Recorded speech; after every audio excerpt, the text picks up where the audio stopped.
Bapak Ibu yang berbahagia, acara akan segera kita mulai.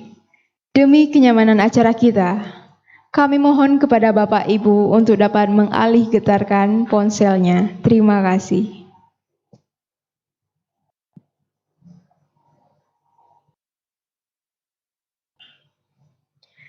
Assalamualaikum warahmatullahi wabarakatuh. Yang terhormat Dekan Fakultas Tarbiyah dan Keguruan UIN Ar-Raniri Banda Aceh, yang kami hormati Ketua Prodi dan Sekretaris Prodi Pendidikan Matematika Fakultas Tarbiyah dan Keguruan UIN Ar-Raniri Banda Aceh, dan yang kami muliakan pemateri kita pada hari ini, Bapak Dr. Muhammad Ihsan MPD, yang telah berkenan hadir pada acara hari ini.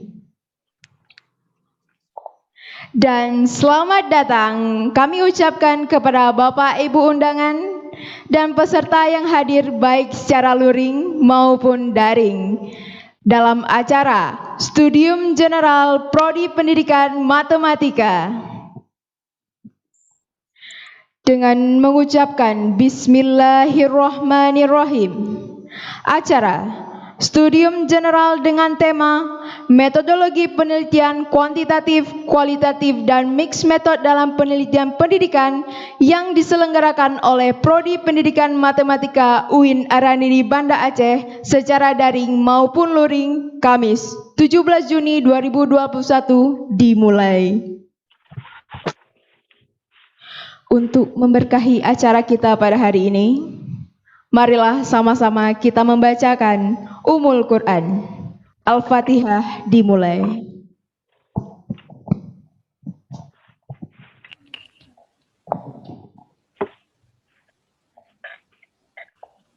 Membeli tahu Radit. Selanjutnya, kata sambutan dari Ketua Prodi Pendidikan Matematika Fakultas Tarbiyah dan Keguruan UIN Ar-Raniri Banda Aceh kepada Bapak Dr. Muhammad Dusri MKes, dipersilakan.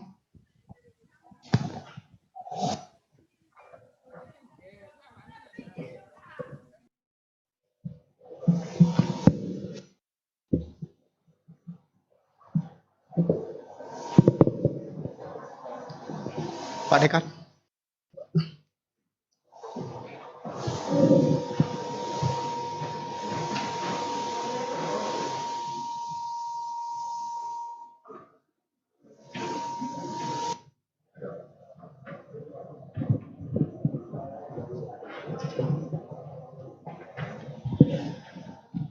Bismillahirrahmanirrahim. Assalamualaikum warahmatullahi wabarakatuh. Assalamualaikum warahmatullahi wabarakatuh. Alhamdulillahirabbil alamin, wassalatu wassalamu ala asyrafil anbiya'i wal mursalin wa ala alihi wa ashabihi ajma'in. Pertama-tama dan utama, mari terus kita memanjatkan puji syukur pada Allah Subhanahu wa taala, yang mana pada pagi yang berbahagia ini kita masih terus diberikan umur panjang, diberikan kesehatan, diberikan rezeki dan lain sebagainya, sehingga kita bisa melaksanakan tugas-tugas yang telah diembankan kepada kita. Salawat bering salam tak lupa ke pangkuan alam Nabi besar Muhammad sallallahu alaihi wasallam yang telah membimbing umat manusia dari alam jahiliyah ke alam Islamiyah. Yang kami hormati Bapak Dekan Fakultas Tarbiyah dan Keguruan UIN Ar-Raniri, terima kasih atas kehadiran Bapak pada kegiatan ini. Yang kami hormati Bapak Wakil Dekan 3, Bapak Dr. Saminan, terima kasih atas kehadirannya. Yang kita muliakan guru kita bersama sekaligus narasumber pada hari ini, Bapak Dr. Muhammad Ihsan. Terima kasih Bapak atas waktunya.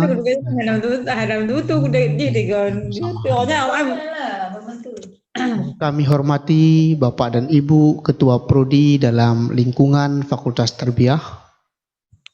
Yang kami hormati juga Bapak dan Ibu Sekretaris Prodi, Bapak dan Ibu dosen, Bapak dan Ibu staf, dan semua mahasiswa-mahasiswi kami yang berbahagia. dan teristimewa kepada semua tim yang telah bekerja keras yang luar biasa dalam beberapa hari ini, terutama yang kemarin dan hari ini, telah mempersiapkan segala perangkatnya sehingga kegiatan-kegiatan kita pada hari ini, baik dalam bentuk luring maupun daring, bisa dilaksanakan dengan baik. Kami bangga sekali atas kerja kerasnya yang luar biasa, sehingga kegiatan ini bisa terlaksana dengan baik. Bapak dan Ibu yang kami muliakan, kegiatan kita hari ini sesuai dengan topik bahwa kita melaksanakan studium general tentang metodologi penelitian kuantitatif, kualitatif, dan mixed method dalam penelitian pendidikan. Tentu topik ini sangat menarik, terutama bagi kita peneliti, calon peneliti, bagi mahasiswa juga yang akan melakukan penelitian dalam bentuk skripsi, guru-guru di daerah.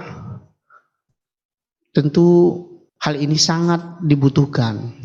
Bagaimana konsep penelitian kuantitatif, kualitatif, mixed methodnya nanti, apa yang seharusnya kita lakukan di lapangan, mulai dari mengangkat mungkin judulnya, permasalahan dan sebagainya. Bagaimana karakteristiknya sehingga penelitian dikatakan penelitian kuantitatif, penelitian kualitatif, dan penggabungan keduanya.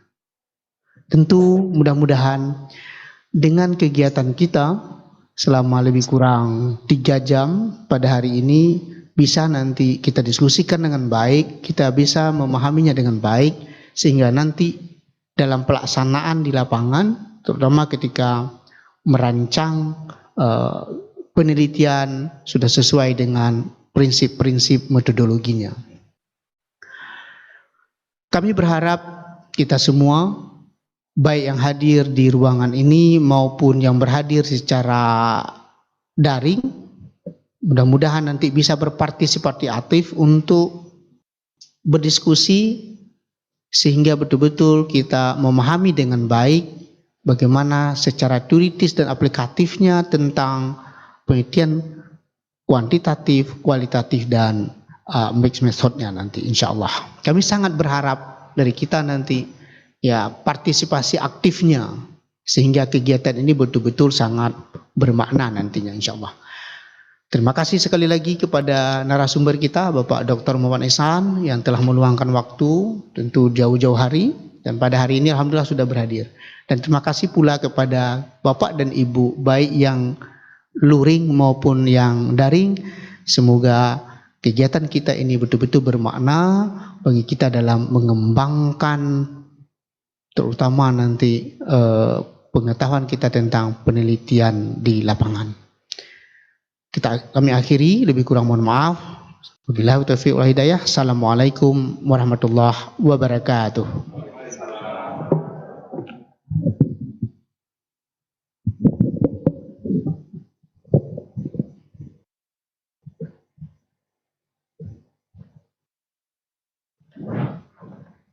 Selanjutnya, arahan dan membuka acara Studium General Prodi Pendidikan Matematika UIN Araniri Banda Aceh oleh Dekan Fakultas Tarbiyah dan Keguruan UIN Araniri Banda Aceh. Kepada Bapak Dr. Muslim Razali SH.MAG dipersilakan.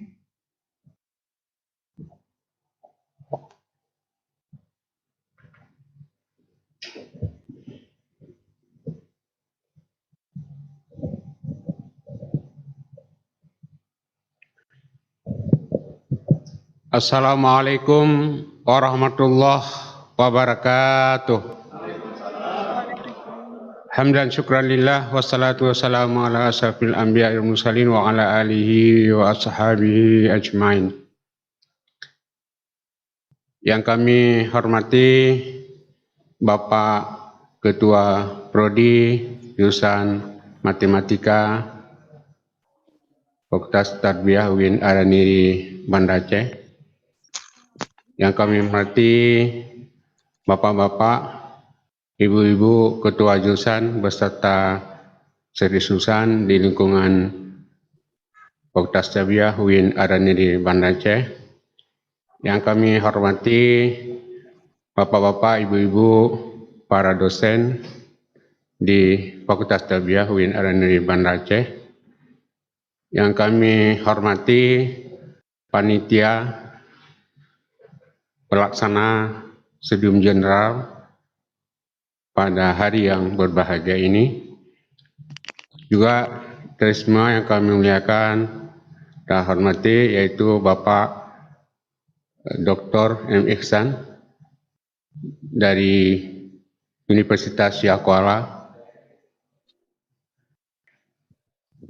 Nah, marilah kita mengucapkan puji dan syukur kepada Allah Subhanahu wa Ta'ala yang telah melimpahkan rahmat dan karunia-Nya kepada kita bersama, serta jasmani yang sehat, walaupun dalam keadaan COVID seperti ini, kita masih diberi kesehatan, kesempatan kepada kita untuk dapat mengikuti acara kita pada hari yang berbahagia ini.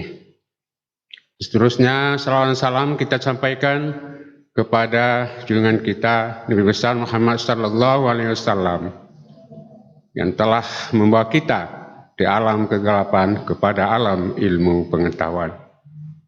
Bapak Ibu yang kami hormati, baik yang mengikuti secara luring maupun secara daring, semoga dirahmati Allah Subhanahu wa Ta'ala.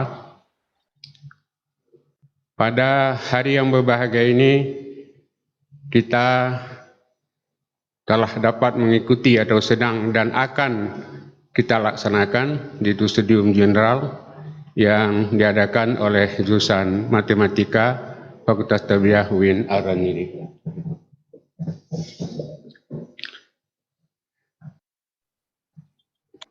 Sebagaimana kita ketahui bahwa suatu lembaga seperti kita Fakultas Tarbiyah mempunyai suatu tugas dan kewajiban adalah melaksanakan pendidikan dan pengajaran, juga melaksanakan penelitian baik di kalangan dosen kita maupun di kalangan mahasiswa maupun mahasiswi yang sedang mengikuti kuliah, terutama juga pada tahap-tahap yang terakhir, yaitu melaksanakan skripsi. Juga yang ketiga adalah kewajiban kita adalah untuk melaksanakan pengabdian masyarakat. Ketiga-tiga hal ini harus dilaksanakan secara seimbang sehingga kegiatan-kegiatan yang dilakukan pada kita Fakultas Tarbiyah yaitu satu tugas yang mulia, yaitu mendidik sarana-sarana atau menjadi guru-guru yang profesional. Hal ini sangat diharapkan, sangat didambakan oleh masyarakat kita. Dalam hal ini kita melihat pendidikan dan pengajaran telah kita laksanakan. Nah, sekarang walaupun dalam keadaan daring, karena keadaan kita kemarin sebentar yang lalu ada angkatan 19 dan 20 itu luring, tapi keadaan terpaksa ya kita sudah melaksanakan daring karena keadaan COVID-19 seperti ini. Mudah-mudahan COVID ini cepat berlalu. Kita dapat melaksanakan semuanya secara luring seperti biasa. Nah, sudah hampir 3 semester kita melaksanakan daring, alhamdulillah, walaupun ada kendala-kendala, tapi sudah kita selesaikan dengan baik. Namun itu semua adalah untuk menjadi bekal bagi mahasiswa kita, bagi kita semua menjadi guru-guru yang profesional di kemudian hari. Namun demikian, kita sebagai guru, sebagai dosen, ya tentu mempunyai suatu kewajiban yang sebagaimana kita katakan tadi adalah mengadakan penelitian. Penelitian itu sangat penting bagi seorang dosen. Dengan ada penelitian kita dapat melaksanakan dan meneliti hal-hal yang baik bagi kita, namun semuanya itu tidak terlepas mempunyai metode-metode dalam penelitian. Nah, metode dalam penelitian ya ada dua, misalnya kualitatif dan kuantitatif. Kuantitatif itu adalah mendapat angka-angka. Kualitatif itu mungkin dengan narasi. Nah, untuk ini, kalau masalah penelitian kuantitatif, kualitatif itu telah sering kita mendengar, malah kita telah melaksanakan dengan baik, dengan sempurna. Tapi bagaimana? Ini ada pendapat Creswell tuh, perpaduan antara kuantitatif dan kualitatif. Ini sangat penting. Saya melihat penting, saya juga dalam penelitian doktor menyelesaikan itu juga saya pakai metode paduan kedua ini. Oleh karena itu saya melihat penting, dan ini masih kurang ada penelitian semacam ini.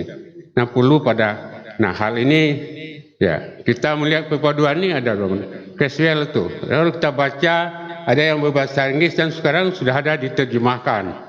Nah, ini sangat penting kalau bagaimana melihat hal ini. Dan kami pikir adalah untuk mencapai hal demikian, mungkin Pak Dr. Ihsan sudah cukup mahir di bidang itu. Mari kita dengar, mari kita perhatikan, kita coba. Semoga nanti Dewin Araniri metode ini adalah akan bisa dilakukan oleh dosen maupun oleh mahasiswa. Makanya sangat penting. Dan kita dengar penjelasan-penjelasan dari narasumber. Moga-moga itu bisa kita gunakan sebagai modal dasar. Nanti kita bisa mengembangkan banyak sekali buku-buku tentang perpaduan dua metode ini. Nah, saya pikir itu sangat penting dilaksanakan jurusan matematik, karena matematik juga mengenai angka-angka. Dalam hal ini kita coba memadukan kedua hal tersebut. Kalau kita sering melaksanakan juga penelitian kualitatif, dan kalau jurusan matematik juga bisa melaksanakan pendidikan yang jurusan yang lain bisa penelitian kualitatif. Nah, mari kita lihat, mari kita pun perhatikan tentang dua metode ini, pemaduan yang disebut dengan method. Nah, untuk itu marilah kita membuka dengan mengucapkan Bismillahirrahmanirrahim secara studium general dengan tema metode penelitian kuantitatif dan kualitatif dan metode dalam pendidikan matematik yang dilaksanakan oleh Prodi Pendidikan Matematik secara daring dan luring. Kita buka. Terima kasih.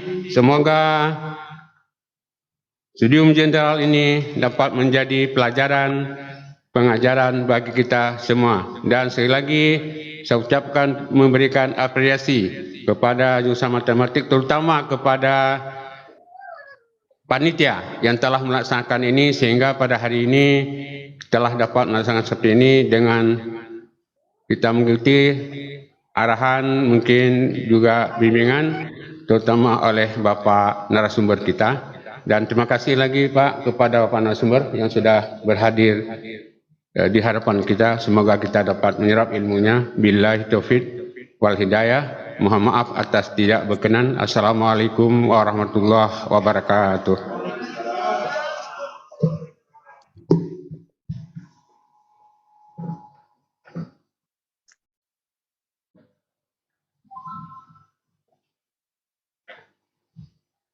Hadirin sekalian, marilah sama-sama kita menyaksikan penyerahan sertifikat kepada pemateri kita Bapak Dr. M. Ihsan MPD yang akan diserahkan oleh Dekan Fakultas Tarbiyah dan Keguruan UIN Araniri Banda Aceh dan didampingi oleh Ketua Prodi Pendidikan Matematika Fakultas Tarbiyah dan Keguruan UIN Araniri Banda Aceh. Kepada Bapak dimohon untuk mengambil tempat.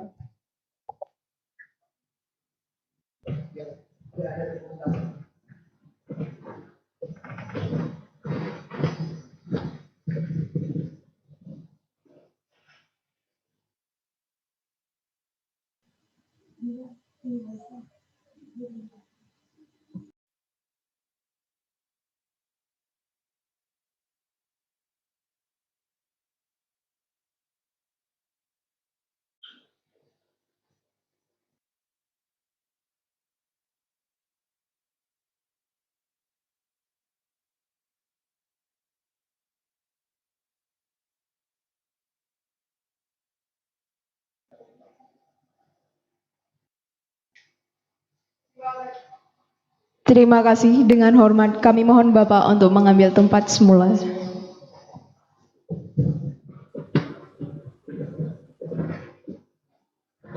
Sebagai rasa syukur atas terlaksananya acara pembukaan Studium General Prodi Pendidikan Matematika UIN Ar-Raniri Banda Aceh, mari sama-sama kita membaca hamdalah.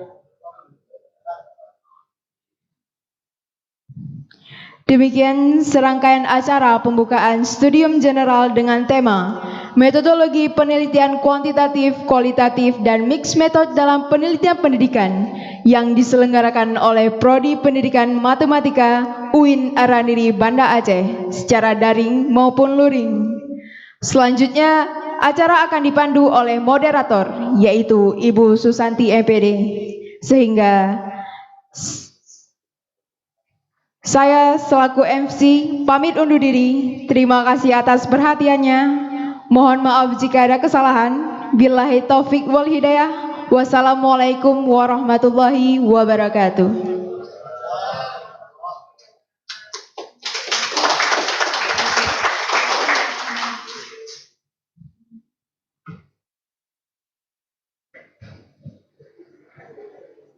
Sebelum dilanjutkan ke dalam acara inti, akan dilaksanakan sesi foto bersama.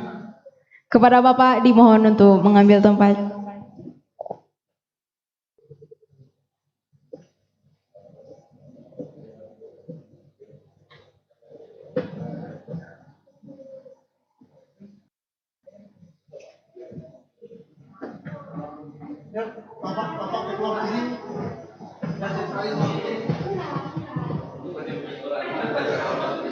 Untuk para undangan dipersilahkan mengambil tempat.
Terima kasih. Silakan mengambil tempat kembali.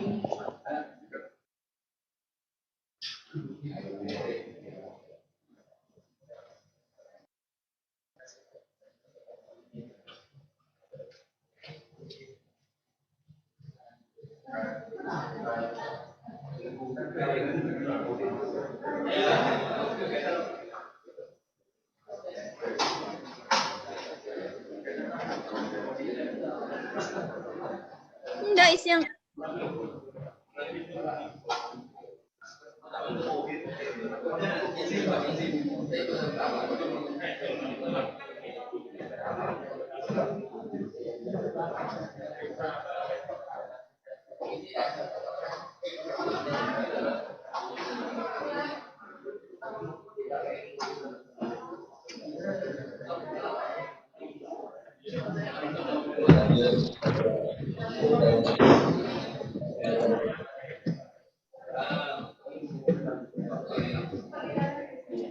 Terima kasih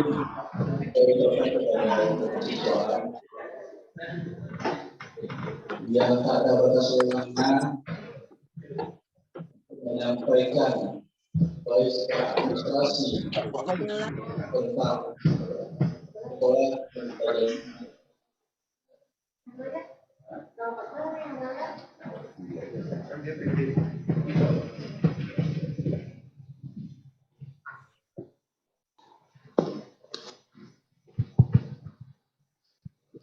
Bismillahirrahmanirrahim. Assalamualaikum warahmatullahi wabarakatuh. Alhamdulillah, puji syukur kepada Allah masih diberi kita kesehatan serta kesempatan sehingga kita masih bisa bertatap muka baik di dalam ruangan yang sederhana ini maupun bertatap muka via Zoom atau via online. Terima kasih kepada peserta stadium hari ini yang sudah cukup antusias bergabung dengan kita baik yang di ruangan atau yang secara online. Tak lupa salawat dan salam kepada baginda Rasulullah Sallallahu Alaihi Wasallam. Yang kami hormati Bapak Ketua Prodi Pendidikan Matematika Fakultas Tarbiyah dan Keguruan Urin Araneri. Kemudian yang kami muliakan Bapak pemateri kita hari ini yang sudah menyisihkan waktu sibuk beliau untuk bisa menghadiri undangan kita, berbagi ilmu dengan kita. Kita harapkan nanti kita tidak menyia-nyiakan kesempatan ini. Kita berharap kepada mahasiswa sekalian untuk bertanya sebanyak-banyak mungkin, menggali, sehingga nanti ketika saat pembelajaran itu sudah jauh lebih paham daripada sebelumnya. Ini momennya sangat langka, beliau begitu sibuk tapi bersedia menyisihkan sedikit waktu untuk kita hari ini berbagi ilmu. Tanpa memperpanjang mukaddimah, mungkin saya sedikit kita memperkenalkan pemateri kita pada hari ini. Beliau adalah dengan nama lengkap Dr. M. Ihsan, MPD. Beliau merupakan Ketua Jurusan Pendidikan Matematika di Universitas Syekh Kuala Banda Aceh. Ini kita bisa lihat di layar. Beliau lahir di Desa Barat, Kecamatan Susoh, Kabupaten Aceh Barat pada tanggal 22 Juli 1964. Aceh Barat Daya. Oke, untuk riwayat pendidikannya. Riwayat pendidikan. Ini beliau memperoleh gelar S1 di Universitas Syekh Kuala 1988, kemudian gelar magister di Pendidikan Matematika di UNESA, kemudian gelar doktor Pendidikan Matematika di UPI, dan insya Allah tidak lama lagi akan memperoleh gelar profesor ya Pak. Oke, untuk prestasi beliau kita rasa cukup banyak sudah prestasi, apalagi di bidang geometri. Itu kalau kita kenal di matematika tuh beliau mungkin ahli geometri. Jadi kalau sudah berbicara geometri pasti nggak jauh-jauh, yaitu Pak Ihsan. Kalau udah bilang Pak Ihsan berarti pasti ingat geometri. Oke, untuk dari segi prestasi di menulis, karya-karya beliau itu cukup banyak. Kalau kita searching di Sinta atau di Google Scholar itu cukup banyak sudah citasi beliau, ratusan citasi yang sudah beliau peroleh. Jadi tidak bisa diragukan lagi kemampuan beliau dalam meneliti, menulis dan sebagainya. Oke. Jadi kalau kita lihat itu, kalau Bapak Ibu, teman-teman sekalian mau mencari data beliau itu boleh diakses di Google Scholar, mungkin di Sinta dan di link yang lain. Itu sudah jelas tertata rapi di situ prestasi-prestasi yang beliau peroleh. Oke, untuk mempersingkat waktu, mungkin kita masuk kepada sesi acara utama, yaitu penyampaian materi oleh Bapak pemateri kita pada hari ini. Waktu dan tempat kami persilahkan kepada Bapak. Terima kasih.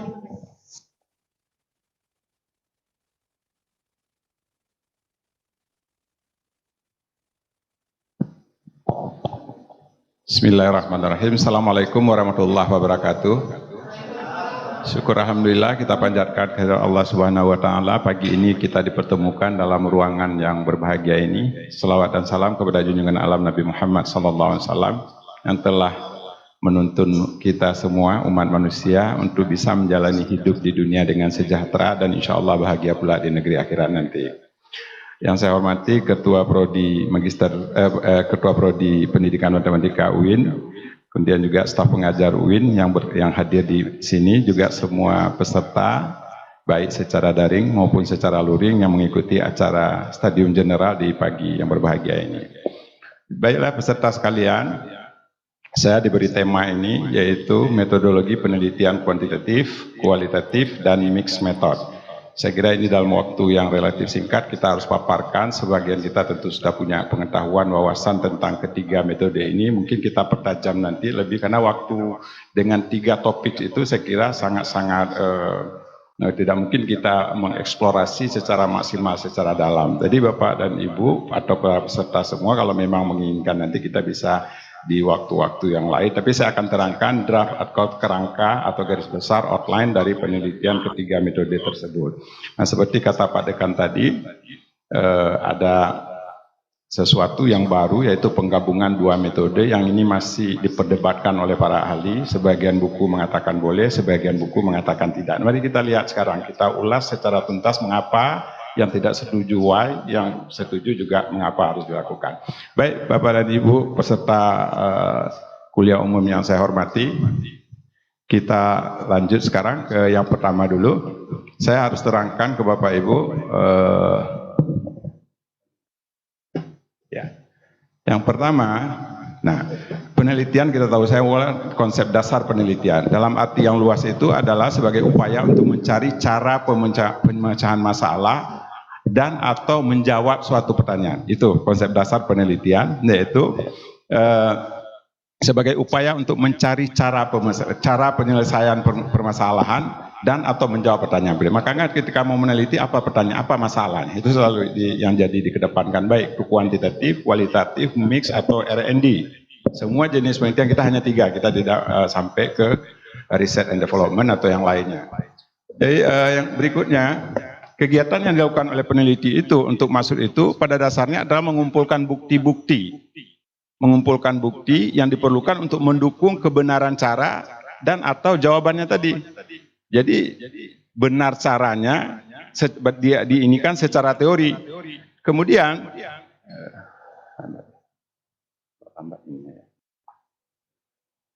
nah, cara yang dilakukan itu dapat dibedakan dengan berbagai macam. Baik yang secara sorry, ini jadi agak lambat ini ya. Ini ya. Oke. Cara yang dilakukan dapat dibedakan menjadi, atau kamu ini aja, melalui itu juga boleh. Agak lambat ini connecting. Dibedakan menjadi berbagai macam, baik dengan cara eksperimen maupun non-eksperimen. Baik, kemudian dengan memperhatikan pendekatan penelitian itu, ada 2 penelitian yang paling populer yang kita kenal, yaitu ada pendekatan kualitatif dan ada juga pendekatan kuantitatif. Nah, keduanya ini mempunyai paradigma yang berbeda. Nanti kita lihat apa bedanya kuantitatif dengan kualitatif secara sederhana. Kemudian, next. Penelitian kuantitatif itu dasar berpikir untuk menyatakan hasil lebih menekankan pada informasi kuantitatif. Seperti kata Pak Dekan tadi, numerik. Next. Nah, dalam banyak hal, yang bernilai tinggi itu dikatakan baik atau sebaliknya. Sekarang kan kalau banyak yang negatif baik ya. Gitu ya. Jadi bukan berarti selalu yang angka yang paling besar itu ketika ada gempa dan tsunami korbannya ribuan, alhamdulillah, ya kan begitu ya. Jadi artinya angka yang besar itu belum tentu baik, gitu loh maksudnya. Ya, kalau menyangkut resiko minum obat ini yang meninggalnya banyak, itu kan jadi jelek ya, tidak baik. Jadi numerik itu angkanya bukan berarti besar itu selalu baik. Ya, orang yang banyak dosanya nggak baik. Jadi dengan demikian kualitas sesuatu itu kualitas sesuatu. Nah, kualitas sesuatu itu dinyatakan dalam bentuk angka atau bilangan, numerik, seperti angka perbandingan nilai dan sebagainya. Saya kira kita sudah tahu. Next.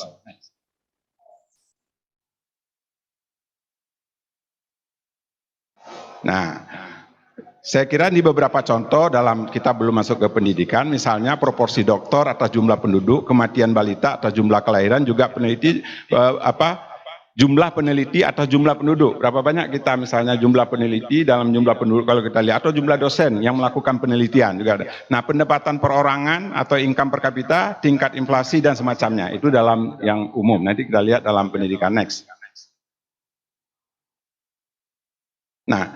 Nah, dalam mengukur pendidikan, misalnya dilihat dari data kuantitatif seperti produktivitas pendidikan, dihitung dari perbandingan antara jumlah masukan dan jumlah lulusan di suatu lembaga pendidikan dan sebagainya. Penelitian kualitatif ini dalam penelitian kualitatif ini tidak demikian.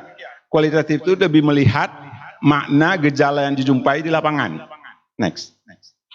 Nah, kita lihat nanti bagaimana, ini baru gambaran awal. Nah, pada penelitian kuantitatif lebih disepakati suatu pembakuan prosedur. Yang nanti kita lihat apa bedanya. Yang di dalam kualitatif tidak ada pembakuan itu. Yang nanti kita tahu bahwa gejalanya bisa berubah, skenarionya bisa berubah di perjalanan dalam melakukan pembuktian. Dalam kuantitatif sudah jelas prosedurnya. Nah, prosedur dan proses penelitian kuantitatif secara operasional mengikuti langkah yang sudah baku. Next. Nah, diawali dari mengenali kebutuhan, kemudian mengajukan masalah penelitian, sampai dengan penyajian hasil dan penarikan kesimpulan. Itu dalam riset kuantitatif atau dalam metode kuantitatif. Itu secara garis besar. Next. Nah, prosedur dan proses penelitian itu pada dasarnya menggambarkan strategi penelitian. Next. Nah, strategi penelitian mencakup langkah dan cara yang ditempuh oleh seorang peneliti dalam upaya memecahkan masalah dan atau menguji hipotesis penelitian. Kalau risetnya adalah berbentuk riset kuantitatif. Next. Nah, strategi penelitian atau riset strategi itu merupakan taktik yang diterapkan untuk diikuti dan ditempuh oleh seorang peneliti. Next. Nah, di mana menurut perhitungan dan pertimbangan itu dipandang sebagai langkah yang paling efisien dan paling efektif dalam pencapaian hasil penelitian. Jadi strategi yang kita guna itu harus dipertimbangkan. Kalau lewat strategi ini, mana yang paling efektif? Karena dalam penelitian ini bisa saja strategi itu macam-macam bisa kita lakukan untuk topik yang sama. Memecahkan masalah yang sama bisa strategi yang berbeda. Tapi yang mana yang paling efektif? Yang mana yang biasnya yang paling rendah? Bias itu kesalahan yang dilakukan oleh peneliti dalam sebuah penelitian. Penelitian yang baik bukanlah penelitian yang tanpa bias. Biasnya yang dapat ditekan seminimal mungkin. Misalnya, ketika kita punya sebuah tulisan atau kita membuat laporan penelitian, orang akan baca pertama dari judul, akan melihat metodologinya cocok atau tidak, statistik yang digunakan cocok atau tidak. Nah, begitu banyak kendala-kendala orang tidak akan membaca. Tidak ada yang mensitasi, dan sehingga hak indeks penulisnya itu tidak dapat ini. Jadi saya kira seperti itu ya. Jadi bukan sekedar kita menulis statistiknya benar tidak, secara metodologi benar atau tidak, itu perlu kita pertimbangkan agar tulisan kita mau disitasi oleh orang dan dikutip oleh orang untuk dalam kegiatan penelitiannya. Next. Nah, secara garis besar, langkah-langkah penelitian kuantitatif dapat digambarkan sebagai berikut. Nah, gambaran langkah apa yang dilakukan dalam prosedur kuantitatif, ini terlalu kecil ya. Yang pertama kita merumuskan masalah, kemudian kita membangun hipotesis, nanti ada langkah yang lebih detail lagi. Membangun hipotesis, ini nanti ada tema sendiri, mungkin nanti yang punya yang ini dapat dilihat, sketnya terlalu kecil ini. Kemudian sampai, tadi sudah kita simpulkan, sampai pada penarikan, menentukan statistik yang tepat, statistik apa yang tepat, kata-kata statistik yang tepat ini. Jadi saya kira tadi secara aspek metodologi, ketika Anda mau melakukan atau kita mau melakukan suatu penelitian, untuk memutuskan statistik apa itu bukan kun fayakun. Jadi kita harus banyak hal, jenis datanya seperti apa, datanya besar atau kecil, nominal atau interval, kemudian banyak data kembarnya atau tidak. Jadi perlu konsultasi yang mendalam. Kemudian datanya yang mau dibandingkan itu apakah menyangkut 2 variabel atau mau 3 variabel. Kalau 2 uji T, kita tahu ya kalau seandainya lebih dari 2 variabel dianjurkan pakai uji ANAVA, analisis varian. Kalau datanya homogen, kalau datanya tak homogen lain lagi. Jadi banyak konsultasi untuk itu membutuhkan waktu yang cukup lama. Jadi bukan berarti seketika langsung pakai uji T, nggak bisa begitu ya. Kita harus punya konsultan metodologi yang bisa kita. Jadi tadi banyak aspek untuk memutuskan metode apa yang kita pakai, statistik apa yang akan kita gunakan. Kita tahu kalau homogen tadi kita menggunakan ANAVA, analisis of varian, atau kalau tidak homogen kita akan menggunakan uji ANACOVA, analysis of covariant. Belum lagi kalau melihat hubungan nanti kita menggunakan korelasi dan segala macamnya. Jadi dalam kuantitatif salah satunya adalah ciri kuantitatif adalah penggunaan statistik. Sangat kental dengan penggunaan statistik dalam pengolahan datanya. Next. Nah, kita mundur sedikit tentang masalah penelitian. Jika seorang akan melakukan penelitian, maka pertanyaan yang pertama, apa masalah yang diteliti? Itu dulu pasti tanya. Apa masalahnya? Nah, apa masalah yang akan dipecahkan dengan melalui penelitian yang akan kita lakukan ini? Next. Nah, pertanyaan ini butuh jawaban. Dan jawaban itu merupakan masalah substansi tentang apa yang akan diteliti. Next. Nah, setelah pertanyaan itu mendapatkan jawaban, maka dapat dilanjutkan dengan pertanyaan berikutnya untuk mempertegas apa yang dipermasalahkan, mengapa penelitian tersebut perlu kita lakukan. Nah, urgensinya. Jadi nanti pentingnya penelitian nggak perlu kita pikirkan lagi. Memang ini perlu diteliti. Perlu untuk sekarang dan kalau perlu nanti kita lihat untuk waktu yang akan datang. Nanti kita lihat validitas internal dan eksternal dalam sebuah penelitian kuantitatif. Next. Kemudian, nah misalnya seorang guru memperoleh informasi dari Dinas Pendidikan bahwa NEM matematika siswa di Aceh tahun 2020 masih di bawah rata-rata. Misalnya katakanlah masih 3,2 yang harapannya mungkin 4. Ini masalah. Nah, next, apa yang dipermasalahkan? Nah, nilai NEM yang rendah itu adalah masalah substansi yang memerlukan pemecahan. Peneliti tentu mengajukan pertanyaan dalam urusan masalah penelitian ini, mengapa NEM matematika rendah? Jadi banyak yang bisa NEM-nya itu mungkin entah strategi guru, entah motivasi siswa, itu semuanya menjadi masalah. Cuma dalam kita menemukan masalah, merinci, membreakdown masalah-masalahnya dalam sebuah topik, kita harus urutkan mana yang wajib, sunat, makruh, haram, mubah gitu ya. Jadi membuat klasifikasi kita harus urutkan. Ini yang segera ditangani. Kemudian baru berikutnya kalau selesai baru yang kedua, jangan kita menangani yang sunat dulu, yang wajibnya ketinggalan. Mungkin orang matematik gampang berpikirnya itu ya.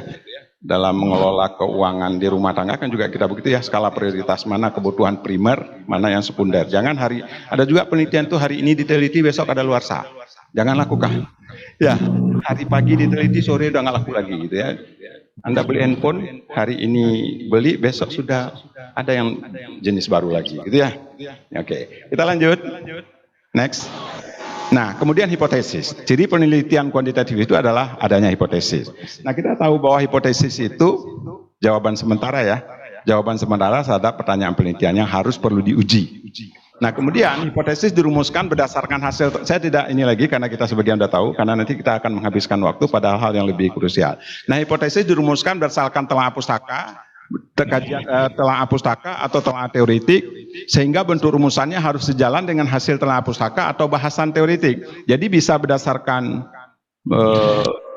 ilmu ataupun yang kita baca dari literatur, bisa juga hasil penelitian terdahulu. Jadi kita berhipotesis itu dasarnya adalah kajian teori. Teori mengatakan, misal kalau kita katakan mengapa discovery learning itu dapat meningkatkan kemampuan pembuktian. Ya, kita ada teori yang mengatakan bahwa langkah-langkah dalam discovery learning itu ada satu langkah yang dapat diduga dapatnya. Kita diduga karena kita berhipotesis itu adalah menduga. Jadi nggak bisa kita berhipotesis tanpa ada kenapa hipotesisnya begitu. Nah, kita lihat aja Pak, nanti kalau memang ini kita rubah hipotesisnya itu tidak kokoh gitu ya. Atau riset terdahulu atau studi awal yang Anda lakukan. Ketika kita pernah ke lapangan lalu ada studi awal melihat fenomena, kita berhipotesis bahwa kalau diberikan treatment ini akan menjadi lebih baik kondisinya.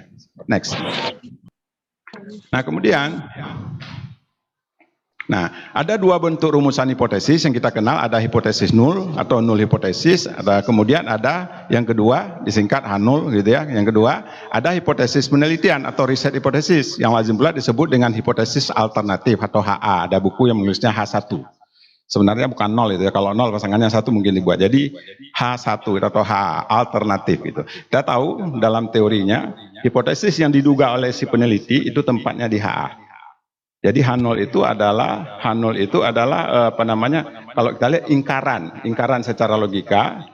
Jadi kalau dikatakan yang diajar dengan discovery lebih baik pembuktiannya, tentu saja H0-nya akan menjadi yang diajar tidak ada beda yang diajar dengan discovery atau diajar dengan metode lain untuk kemampuan pembuktiannya. Jadi yang diduga oleh peneliti itu tempatnya di HA.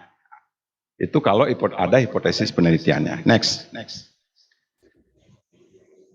Nah, kemudian ada 3 macam alternatif. Kita tahu hipotesis itu ada 3 macam. Ada yang terarah, arah positif.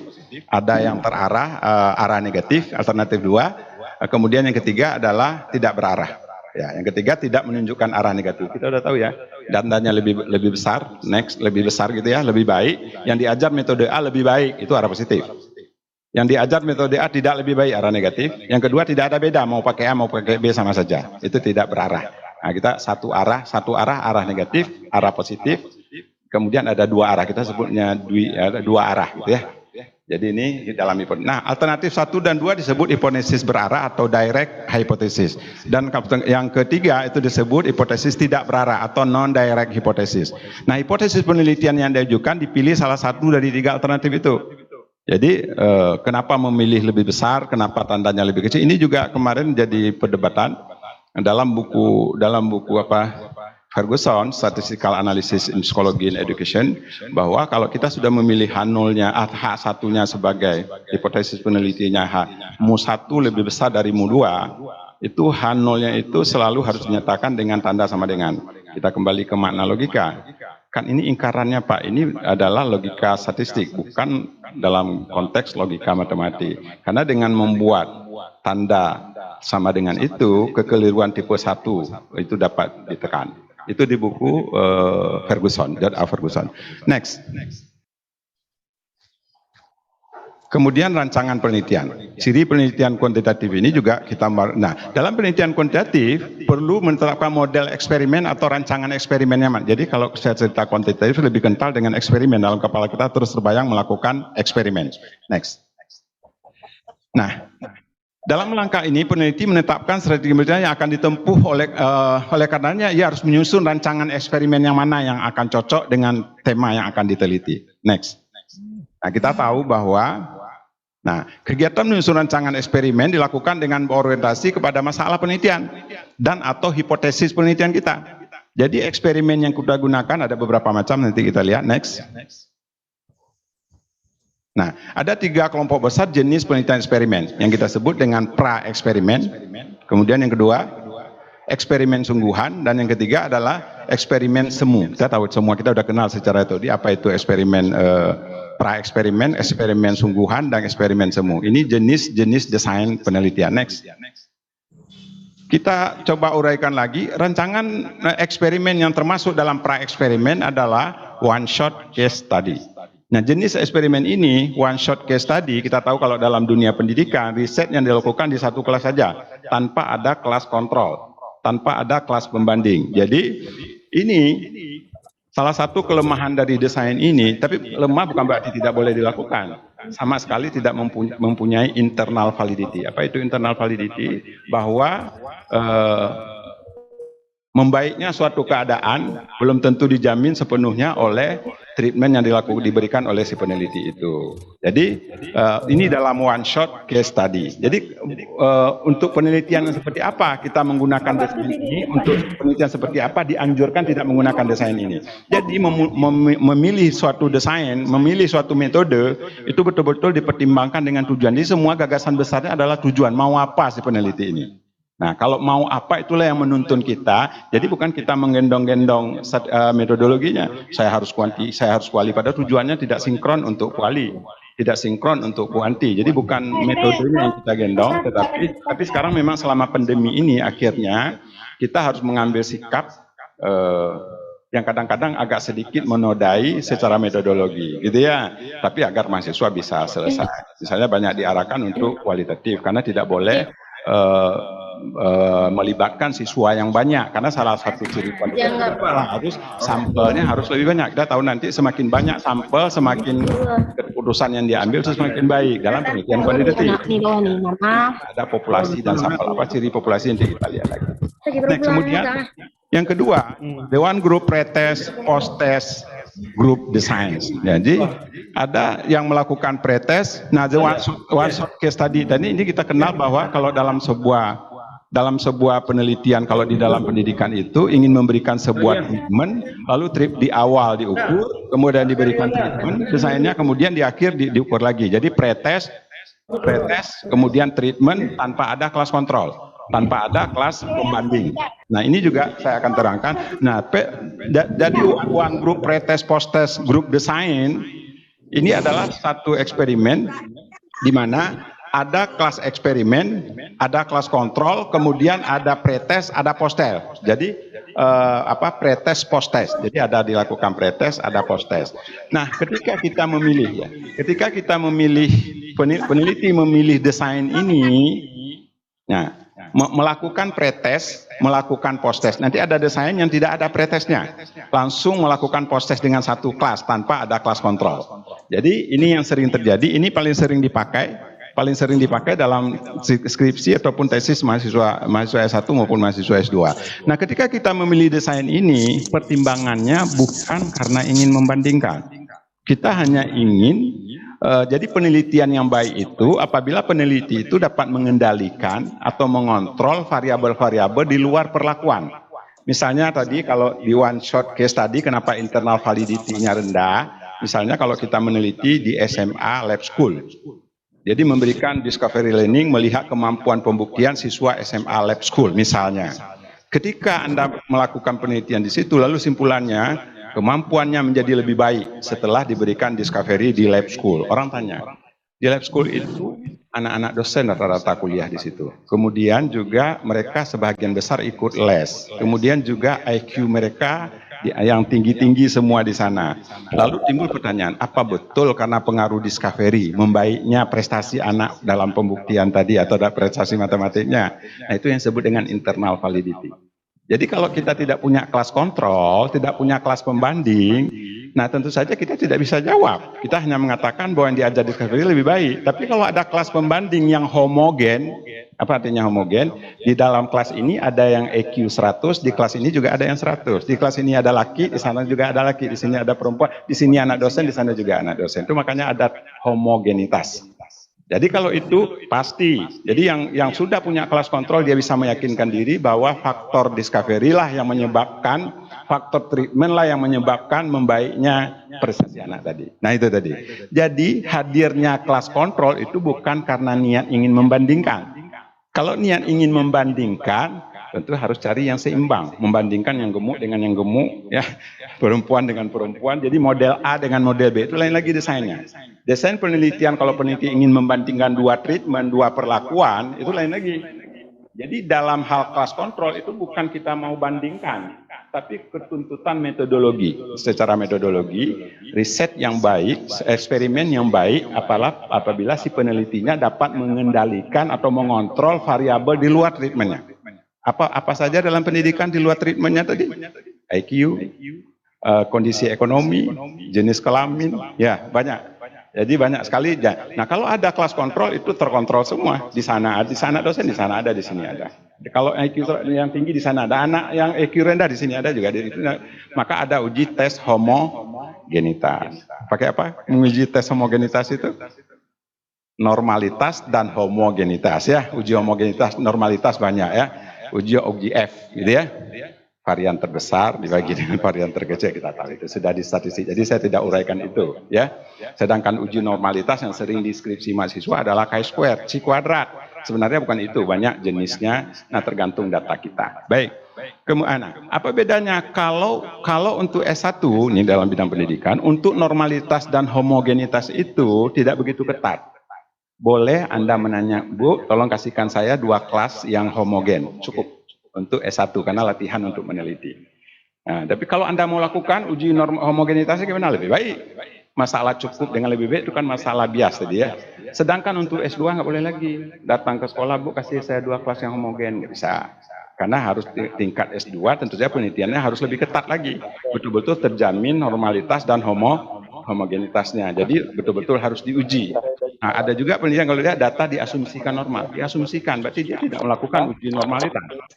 Ada datanya diasumsikan. Jadi semakin banyak asumsi, semakin lemah itu hasilnya, simpulannya. Next. Kemudian yang berikutnya, nah ada desain berikutnya, the static group comparison. Nah, next. Nah ini nanti tolong kalau ingin ini bisa lihat di bahannya. Nah ada 3 rancangan eksperimen sungguhan yang dapat digunakan pada bidang ilmu sosial dan pendidikan. Nah ketiga rancangan itu, next. Nah, randomized control group pretest post-test design. Nah, ini yang dipilih secara acak tadi. Nah, syarat mengacak dalam pendidikan, Anda ingin meneliti di SMA 3. Ada 7 kelas. Pastikan dulu ke 7 kelas itu kita buang dulu kelas unggulnya. Jadi nggak boleh diacak sekalian yang unggul yang ini. Jadi karena kelas di tempat kita itu tidak, ya ada kelas unggul di kelas 1-1 biasanya atau kelas 2-1. Nah, buang. Jadi yang sama-sama hubungan kita pilih 2 secara acak. Itu yang dimana. Jadi semua mempunyai kesempatan yang sama untuk terpilih. Kemudian itu disebut dengan secara random. Next, yang kedua. Nah, kemudian randomized Solomon for group design. Ini jenis desainnya saya tidak buat, tapi yang jelas kita tahu. Next, yang ketiga, berikutnya ada factorial design. Selanjutnya, jadi saya tidak terangkan karena ada 2 topik besar lagi yang harus kita inikan. Nah, sedangkan pada rancangan eksperimen semu atau kita kenal dengan kuasi eksperimen, nah itu ada 11 jenis rancangannya. Jadi kita lihat ini dapat ada ini the time series experiment, equivalent time sample design, equivalent material design, non-equivalent control group design, counterbalance design, dan seterusnya. Hingga ada 11 jenis desain untuk eksperimen semu. Yang semu itu apa tadi? Eksperimen, ada eksperimen murni, ada eksperimen. Ini juga jadi perdebatan di kita. Apa makna eksperimen semu? Salah satu penyebab dia semu adalah karena sampelnya tidak dipilih secara acak. Saya ulangi, bila sampel tidak dipilih secara acak, maka itu yang menyebabkan dia adalah eksperimen semu. Nah, kemudian salah satunya lagi tadi jenisnya. Nah, kadang-kadang sering kita salah di sini ketika kita menyatakan kita memilih eksperimennya semu, tapi ketika jenis desainnya ambil yang murni. Ya, jenis desainnya ambil eksperimen sungguhan, tetapi kita menyatakan bahwa eksperimen kita semu. Nah, itu yang harus kita coba teliti kembali. Next. Nah, kemudian metode pengumpulan data pada penelitian kuantitatif. Nah, data yang diperlukan di sini adalah data numerik. Udah dari awal tadi, maka upaya penjaringan data itu harus dilakukan dengan sangat cermat. Nah, di sini fungsi perhitungan, counting, dan pengukuran measure amat sangat-sangat penting di dalam penelitian kuantitatif. Kemudian untuk itu alat pengumpul data disusun oleh peneliti yang perlu diuji coba. Kita tahu ya dalam mengumpulkan data, itu harus instrumennya itu nggak bisa sekali buat langsung ke lapangan, nggak bisa. Jangan-jangan, jadi saya kira instrumen yang baik itu dalam evaluasi adalah yang punya validitas dan reliabilitas ya. Instrumen yang baik adalah apa maksud validitas? Mampu mengukur apa yang hendak kita ukur. Jangan mengukur berpikir kritis, soalnya problem solving. Ya, mampu valid itu apabila alat itu mampu mengukur apa yang hendak diukur. Orang yang sedang pilek itu tidak valid hidungnya. Dikatakan buah mangga ini tak matang, padahal hidungnya yang sedang tersumbat. Itu contoh yang tidak valid. Durian ini nggak matang, semua pada nggak matang, nggak ada rasa lagi. Ya, semua nggak ada, kecut nggak ada jadi. Ya. Jadi itu contoh hidung adalah instrumen yang tidak valid, hidung yang sedang tersumbat. Gitu ya. Baik, kemudian reliabilitas. Apa arti reliabilitas? Siapapun yang melakukannya hasilnya sama. Ya, mau saya yang melakukannya instrumen orang lain tetap hasilnya juga begitu. Itu disebut ya reliable. Next. Nah, tindakan yang objektif merupakan syarat yang penting untuk mendapatkan data yang valid. Ya. Ini kalau tindakan objektif, nah ini hipotesis saya mengatakan yang diajarkan Discovery lebih baik. Ini ternyata hasilnya kok rendah semua. Aku naikkanlah dua-dua semua biar nanti H0 saya ini hipotesis saya jadi terbukti gitu ya. Nah itu tidak. Penelitian menyangkut kejujuran, gitu ya. Lagi penelitian menyangkut kejujuran. Next. Nah, jika dalam suatu penelitian mengumpul data dilakukan oleh banyak orang, maka kesamaan cara perlu diperhatikan. Jangan Anda bagi suruh orangnya banyak, ada timnya 10, si A lain caranya, si B lain caranya, akhirnya Anda dapatkan data itu data yang tidak valid sama sekali. Nah, jadi tindakan dan pemahaman masalah harus dapat dicapai oleh semua yang bertugas. Jadi harus ada briefing dulu. Nanti kalau di lapangan, misalnya kita satu turun ke Aceh Selatan, satu turun ke Takengon, misalnya. Jadi tim itu harus di briefing dulu supaya cara yang untuk mendapatkan data itu adalah sama atau seragam. Next. Nah, kemudian populasi. Nah, populasi atau sampel, ya ini sangat-sangat urgen di dalam penelitian kuantitatif. Populasi menyangkut keluasan pembelakuan hasil penelitian. Banyak sekali penelitian yang populasinya terbatas, bahkan hanya satu kelas saja, gitu ya. Nah, kemudian bagaimana permasalahan populasi dan hubungannya dengan penggunaan ini? Nah, ini sering kita kenal dengan cara menentukan, ada teknik sampling namanya. Next. Nah, bagaimana teknik sampling? Kita tahu ada jenis sampling itu, cara mengambil sampel, ada yang kita kenal dengan apa? Dengan random, ada dengan purposive, ada stratified sampling, gitu ya. Stratified, jadi saya juga tidak terangkan di sini ya. Jadi purposive dengan sampel dengan pertimbangan. Sampai 3 jam. Sampel berjenjang. Kemudian tadi ada satu lagi yang kita pilih secara acak, gitu ya. Yang dipilih secara acak. Kapan sampel teknik-teknik itu kita gunakan tergantung kebutuhan. Kalau misalnya Anda meneliti prestasi anak yang berasal dari MSen dengan yang dari SMP di SMA Lab School. Yang MSen itu jumlahnya sedikit, karena jumlah MSen sedikit. SMP yang banyak. Waktu Anda kumpulkan data, yang MSen cuma 5 orang. Yang SMP ada 25, orangnya tinggal 30. Nah, kalau kita acak, nanti terpilih anak SMP semua. Gagallah penelitian kita. Kita mau membandingkan anak yang berasal dari MSen sama SMP. Oleh karena itu, anak MSen ambil dulu semua. pilih dulu jadi sampelnya. Nanti yang diacak cuma siswa yang berasal dari SMA. Itu namanya sampel dengan pertimbangan. Mempertimbangkan itu tadi. Karena yang berijazah MSen jumlahnya sedikit, sedangkan yang berijazah SMP itu jumlahnya banyak. Baik. Nah, kemudian data. Salah satu ciri ini adalah untuk menyatakan kebenaran hasil dicapai diperlukan dukungan bukti-bukti yang meyakinkan. Itu tadi data. Next. Nah, bukti inilah yang dimaksud dengan data. Next. Nah, kemudian data itu adalah informasi baik lisan maupun tertulis yang berhasil dikumpulkan oleh dari sumber data yang dijadikan bukti untuk mendukung upaya pemecahkan masalah dalam suatu penelitian. Nah, informasi dimaksud dapat berwujud informasi numerik atau angka, juga hasil pengukuran atau perhitungan ataupun non numerik. Kalau kualitatif kan hasil wawancara, hasil membagikan angket, gitu ya. Jadi bisa dalam bentuk angka, bisa numerik, bisa non numerik. Next. Nah, bagaimana melakukan analisis data dalam kuantitatif? Sudah saya jelaskan tadi. Penelitian kuantitatif lebih mengacu pada data kuantitatif. Analisisnya yang digunakan juga dibedakan menjadi analisis deskriptif kuantitatif, bisa juga analisis inferensial. Sudah tahu ya, yang bisa ada generalisasi. Kalau deskriptif itu kuantitatif, bisa inferensial. Nah, kemudian acuan kuantitatif ini merupakan indikator dari statistik, sehingga sebutan analisis kuantitatif berkonotasi sama dengan analisis statistik. Jadi ciri penelitian kuantitatif adanya menggunakan statistik di dalam itu ya. Adanya penggunaan statistik dalam teknik penganalisan. Nah, langkah penelitian kuantitatif secara umum satu adalah pertama merumuskan hipotesis, ini sudah kita gambarkan tadi, kemudian menetapkan alfanya, taraf signifikan atau A itu alfa, yang kita sering alfa 5% atau 1%. Kita tahu dalam pendidikan jarang sekali kita menggunakan 1%, 5%. Artinya apa? Biasnya itu 5%, di dalam medis tidak pernah menggunakan 5%, karena nanti banyak korbannya.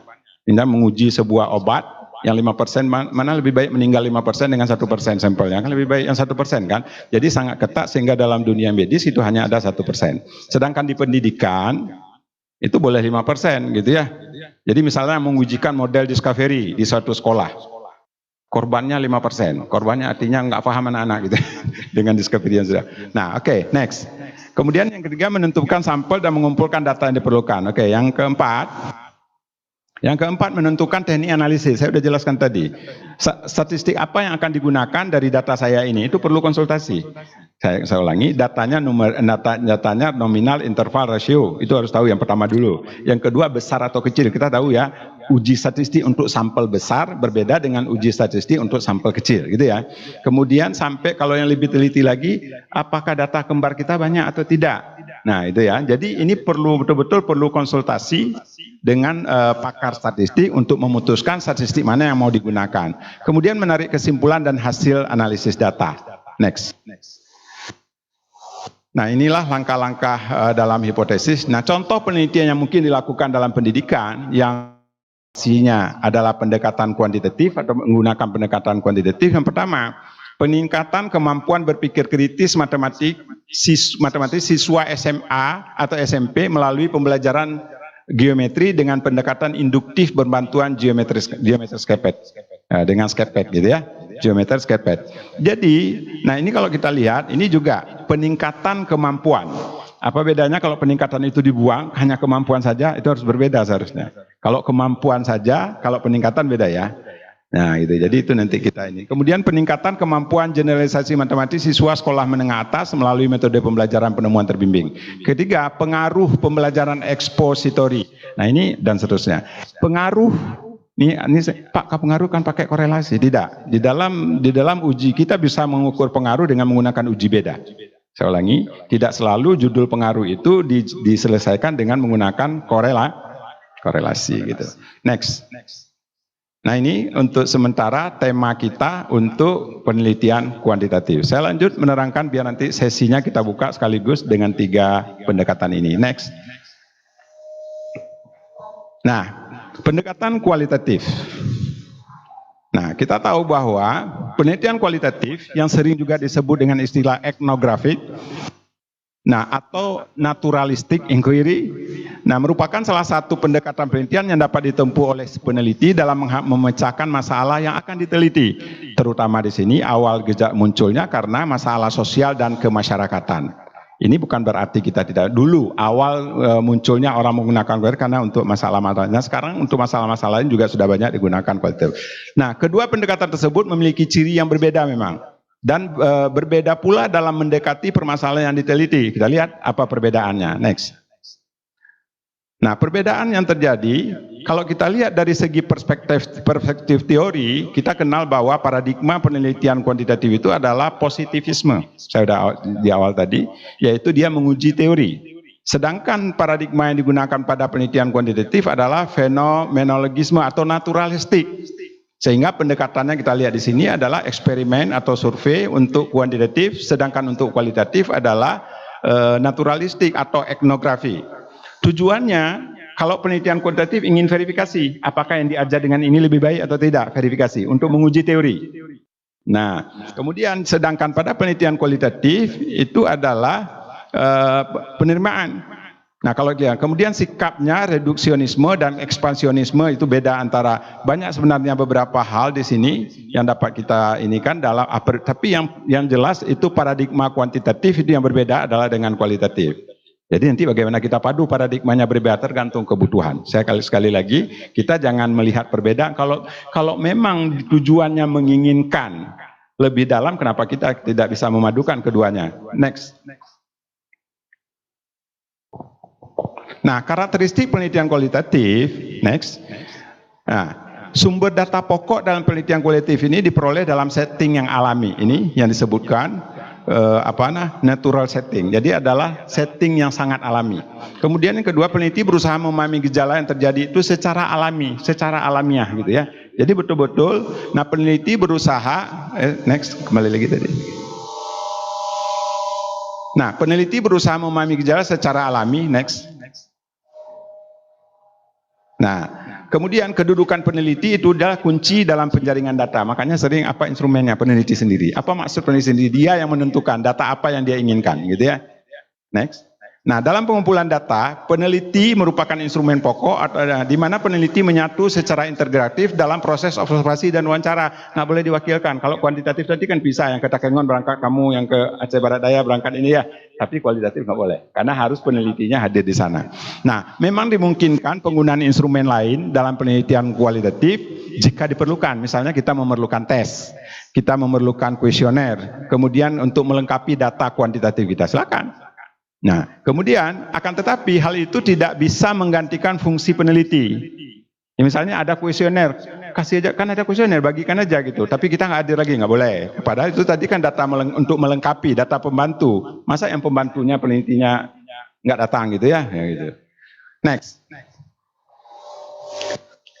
Kemudian ciri yang karakteristik yang kedua, yaitu hampir semua penelitian kualitatif itu bersifat deskriptif. Jadi dalam rangka memahami dan menggambarkan semua gejala yang diteliti. Namun untuk melaporkan hasilnya tetap harus berisi sintesis dan kesimpulan untuk mengabstraksikan gejala yang diamati tadi. Next. Nah, kemudian yang ketiga, meskipun penelitian kualitatif juga memusatkan perhatian pada produk efek dari multiple variabel yang bersifat mutuali dan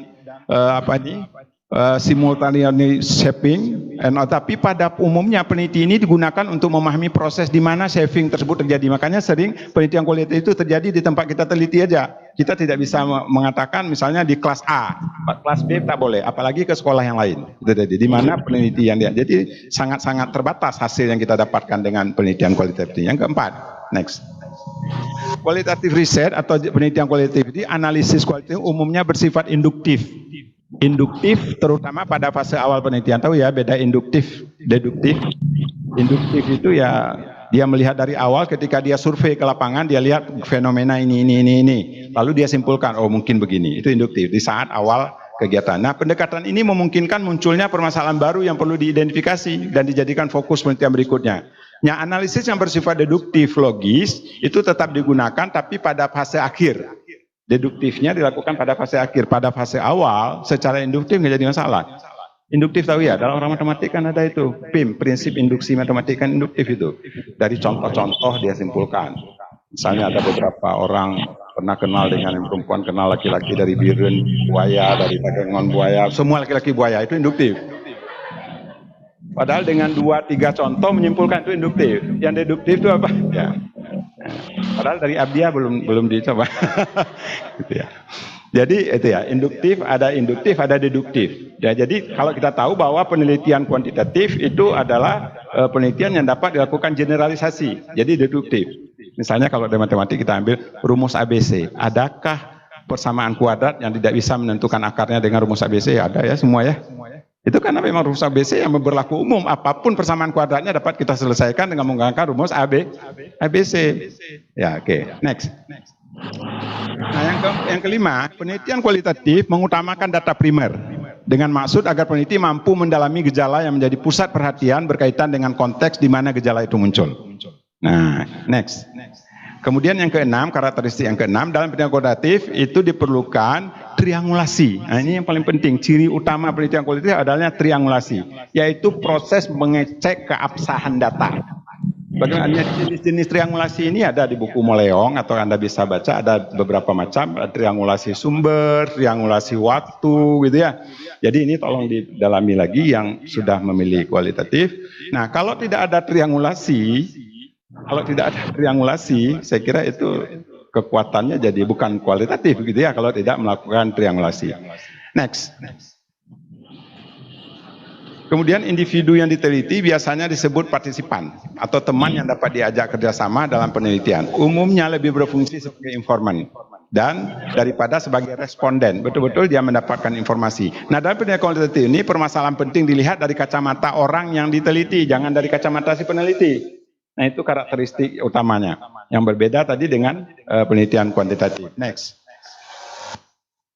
Nah, kemudian yang 9, biasanya penelitian kualitatif ini menggunakan purposive sampling. Saya sudah sebutkan tadi ya, dalam sampelnya menggunakan purposive, sampel dengan pertimbangan. Dan hampir tidak pernah menggunakan probabilistic sampling, jadi secara acak. Maaf, kalau tadi menyebut kata sampel dalam penelitian kualitatif, itu tidak bermakna generalisasi. Artinya sampel itu kan untuk dalam kuantitatif sampel digunakan untuk menduga populasi. Misalnya dari hasil sampel Anda dapatkan yang diajar dengan metode lebih baik. Kita dapat turunkan untuk, tapi di dalam penelitian kualitatif, kalaupun kita menyebut sampel itu tidak bermakna adanya generalisasi di sana ya, tidak untuk menduga populasi. Karena makanya sering untuk kekeliruan itu kita tidak menggunakan istilah sampel, gunakan saja subjek. Jadi kalau subjek penelitian. Jadi karena kalau kita menggunakan sampel nanti konotasinya adanya generalisasi untuk populasi yang lebih luas, gitu ya. Jadi dalam penelitian kualitatif juga tidak terbatas hanya menggunakan data kualitatif, tetapi juga dapat menggunakan data kuantitatif. Next. Nah, bagaimana proses penelitian kualitatif dilakukan? Nah, proses penelitian ini dapat dilakukan dengan menggunakan pola linier atau siklik. Nah, penelitian kualitatif selalu menggunakan pola siklikal ini. Artinya adanya berulang-ulang. Ketika kita datang mewawancarai, hari ini datang, besok datang lagi karena ada informasi yang belum jadi siklik, terus berulang-ulang. Nah, hal ini mengisyaratkan bahwa dalam proses penelitian ini dapat dilakukan pengulangan sesuai dengan keperluan. Misalnya hari ini datang, besok datang lagi, minggu depan datang lagi. Nah, next. Jadi, pengulangan ini dimaksudkan untuk lebih mendalami, memahami, dan mempertajam fokus permasalahan penelitian yang diangkat tadi di awal, yang menjadi sasaran si peneliti. Fokusnya apa? Atau kalau ini maaf, dalam penelitian kuantitatif tadi kan masalah, dalam penelitian sering disebut fokus masalah gitu ya. Apa yang menjadi fokus penelitian? Itu istilah mungkin yang membedakan nanti ketika kita membuat laporan. Nah, berapa kali pengulangan ini harus dilakukan, kita tidak dapat diantisipasi dari awal. Saya 3 aja. Tahu-tahu sampai ke lapangan perlu 7.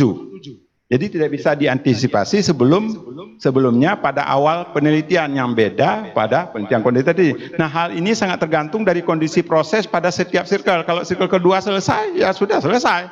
Kalau 3 selesai. Jadi kita tidak tahu pada siklus keberapa kita harus datang sampai informasi yang kita dapatkan itu betul-betul sudah kita peroleh, baru kita berhenti. Jadi nggak bisa dibuat di proposalnya, nggak boleh dibuat. Ini rencana wawancaranya 3 kali, nggak bisa. Next. Nah, proses penelitian kualitatif mempunyai pengaruh besar dalam penelitian ilmu sosial dan antropologi di Amerika adalah penelitian grounded atau the grounded research. Nah, kita tahu bahwa penelitian grounded ini berkembang dari analisis komparatif yang umumnya mengarah kepada pembentukan 2 jenis teori. Jadi, tadi ya, dalam penelitian kualitatif itu ya menemukan teori, ujungnya menemukan teori. Sedangkan pada kuantitatif tadi kan menguji teori. Ya, misalnya discovery untuk jadi ini menemukan teori. Next. Nah, proses penelitian grounded ini atau grounded research ini yang pertama dimulai dengan penyusunan usulan penelitian. Sudah pasti ya. Kemudian kita ada lapangan tahap 1, langkah keduanya isinya apa ini masing-masing kegiatan itu ada di breakdown di kanan. Yang penyusunan usulan kita menulis latar belakang, merumuskan masalah atau fokus, metodologi, telaah pustaka, kemudian waktu dan jadwal penelitian. Ini perlu ya, Anda yang ingin meneliti, di latar belakang itu apa saja yang harus kita paparkan. Nanti beli buku KTI Karya Tulis Ilmiah, apa yang harus dipaparkan pada latar belakang, bagaimana membuat latar belakang yang baik. Nah kalau nanti workshop kecil-kecilan, khusus workshop latar belakang. Kemudian nanti apalagi merumuskan masalah, apa syarat sebuah masalah, masalah apa yang boleh diangkat, mana yang tidak boleh. Bukan semua masalah boleh diangkat. Seperti masalah-masalah yang menyentuh hal-hal yang agak-agak rawan, jangan kita angkat untuk menjadi penelitian. Kita tahu ya, mana yang boleh diangkat sebagai masalah penelitian, mana yang tidak. Kemudian yang berikutnya, pustaka, waktu dan jadwal. Jadi ini semua harus Anda buat outline. Kemudian yang kedua, lapangan tahap 1 memahami awal situasi dan realitas sosial. Kemudian kita lakukan pengamatan awal. Kalau kita kan observasi awal ya ke sekolah. Kalau dalam pendidikan. Kemudian kita melakukan pengumpulan data sekunder. Kemudian komunikasi awal antara peneliti dan masyarakat ataupun lingkungan yang akan kita teliti. Next. Kemudian itu lebih kurang 2 minggu. Kemudian teori substansi berasal dari penelitian substansi ini dibentuk dari simulasi penelitian yang substantif. Ini tadi dalam rangka ini tadi ini ya. Yang ketiga ini yang ketiga. Saya kira nanti next aja langsung. Nanti bisa diisi lapangan yang ketiga ini apa yang dilakukan. Next. Lapangan yang keempat juga begitu dalam grounded theory. Next. Nah, kemudian bagaimana mengumpulkan metode pengumpulan data dalam penelitian kualitatif. Metode pengumpulan data dalam kualitatif ini terutama dilakukan dengan observasi, partisipan, dan wawancara yang mendalam. Ingat ya, wawancara yang mendalam. Jadi kalau kurang dalam gimana Pak? Ya hasilnya tentu kurang baik. Jadi betul-betul makanya pengulangan tadi itu untuk mendalam. Ada datang lagi di siklus kedua, datang lagi di siklus itu untuk menjaga betul-betul mendapatkan data yang valid. Metode lain yang amat penting adalah analisis isi untuk arsip dan dokumentasi. Nah ini sering studi dokumentasi ya untuk membantu data kualitatif kita. Next. Kemudian metode pengumpulan data menjadi andalan dalam penelitian kualitatif kita tahu ya. Nah maka kedudukan peneliti sekaligus merupakan kunci instrumen utama tadi dalam penelitian. Nah oleh karena itu dalam pengumpulan data peneliti diharapkan benar-benar mampu berintegrasi dengan subjek. Jangan sampai misalnya gini ya wawancara. Misalnya saya sering menemukan mahasiswa, apakah Anda sebelum ke sekolah belajar dulu? Pasti orang jawab belajar. Tapi coba tanya pagi, kamu jam 7 ngapain, jam 8 ngapain, jam 9 ngapain, ketahuan bahwa nggak ada jam belajarnya satupun. Gitu ya. Kita tanya, tadi pagi jam 8 sampai jam 9 ngapain, jam 9 sampai jam 10 ngapain, ketahuan. Jangan tanyakan, kamu belajar. Gitu ya. Jadi itu contoh peneliti yang baik. Dia akan langsung menyembunyikan jawabannya itu betul-betul valid, ketahuan bahwa apakah Anda sering melawan orang tua? Enggak. Ya, tapi kita datang ternyata sering. Karena tidak ada orang yang mau membuka aib dirinya sendiri gitu ya. Apakah Ibu paham ini? Paham. Coba kita tes, nggak paham ternyata gitu ya. Ya gitu. Jadi itu tadi ya. Jadi oleh karena itu dalam pengumpulan data itu peneliti diharapkan benar-benar mampu berintegrasi untuk mendapatkan data atau informasi yang valid gitu ya. Oke, next. Kemudian peneliti harus menggunakan pendekatan yang alami. Ini kata kunci dalam kualitatif tadi. Dengan demikian dia harus peka terhadap gejala yang dilihat, didengar, dirasakan, dan dipikirkan yang muncul pada kehidupan subjek. Misalnya ketika orang bohong tahu ya agak pucat mukanya dikit gitu ya. Ini bohong nih datanya, nggak benar dibuang. Ya, jadi gejala-gejala itu betul-betul menjadi ya. Jadi itu pada siklus kedua datang lagi nanti pada siklus yang berikutnya. Anda wawancara pagi dengan sore aja beda. Tanggal 1 dengan tanggal 31 beda hasil wawancaranya gitu. Tanggal 1 baru gajian ya, tanggal 31 kan akhir bulan gitu ya. Jadi datanya tidak valid. Next. Nah, karena keberhasilan penelitian sangat tergantung kepada data lapangan, Maka ketepatan, ketelitian, rincian, kelengkapan, keluasan pencatatan informasi itu sangat penting artinya. Jadi catatan jangan ada yang terlewatkan. Apa yang Anda lihat di lapangan jangan jadi ada notebooknya gitu ya, logbook untuk catatan lapangan itu harus ada yang penelitian kualitatif ini. Apa fenomena nanti kita lihat, kita sekali-kali bisa baca lagi. Next. Jadi, nah pencatatan data lapangan yang tidak cermat akan merugikan peneliti sendiri. Karena itu akan menyulitkan dalam analisis dan penarikan kesimpulan. Misalnya Anda menemukan fakta yang aneh-aneh, Anda konfirmasi dengan logbooknya lagi, dengan catatan lapangan tadi. Oh pantas nggak bisa, pantas waktu itu dia nggak jawab. Waktu saya sedang meneliti gempa rupanya di catatan. Waktu gempa mana orang konsentrasi lagi waktu kita mengumpulkan data gitu ya. Jadi catatan lapangan ketika ada sesuatu, nah pencatatan data lapangan dapat dipilah menjadi dua. Bisa catatan deskriptif, pencatatan data deskriptif, bisa pencatatan data yang reflektif. Nah ini apa bedanya kita lihat. Yang pertama, untuk pencatatan data yang deskriptif itu mengungkapkan dan memberikan secara objektif apa yang dijumpai di lapangan. Yang sesuai dengan masalah yang kita teliti, itu namanya deskriptif, mendeskripsi, catat apa yang terjadi yang kita teliti. Sedangkan yang kedua, catatan reflektif menekankan pada pencatatan menyangkut perilaku peneliti yang mencerminkan pribadi kita, jadi untuk ke dalam. Kita meneliti waktu itu, ini waktunya, untuk kita sendiri, untuk reflektif ya, untuk next. Nah, catatan data yang bersifat reflektif ini menggambarkan keterkaitan antara subjek peneliti dengan kondisi lapangan dan masyarakat, terutama yang menyangkut kesan, prasangka, ide, perasaan, dan semacamnya untuk diri kita sendiri. Misalnya tadi kita menduga ini wajahnya pucat, tadi kita tulis itu ya, untuk waktu kita meneliti, mengumpulkan data gitu ya. Jadi kita konfirmasi. Nah kegunaan lain dari catatan reflektif ini adalah untuk memahami dan sekaligus mengendalikan pengaruh subjektif peneliti terhadap hasil penelitian. Jadi pengaruh subjektif, kadang-kadang kita waktu mewawancarai seseorang beda ketika kita menghadapi orang lain. Next. Berikutnya, nah pencatatan data informasi, oh ini sudah, next. Ini ya. Oh tadi ya, oke. Kita bagi tiga pada umumnya. Jadi bisa pencatatan itu dilakukan di awal, yaitu penjajakan dan pengenalan untuk mendapatkan gambaran umum tentang objek yang diteliti. Nah, kemudian bisa juga pencatatan data pengembangan di bagian tengah. Kemudian terakhir adalah pencatatan data tambahan. Nah, pada yang di tengah ini, pada pengembangan ini adalah pendalaman penambahan catatan untuk lebih mendalami terhadap masalah yang menjadi fokus penelitian kita. Untuk yang ketiga, yaitu upaya untuk memperoleh data tambahan, informasi baru yang dirasa sangat diperlukan, dan hal itu belum tercakup dalam perolehan di awal maupun pada fase yang kedua tadi.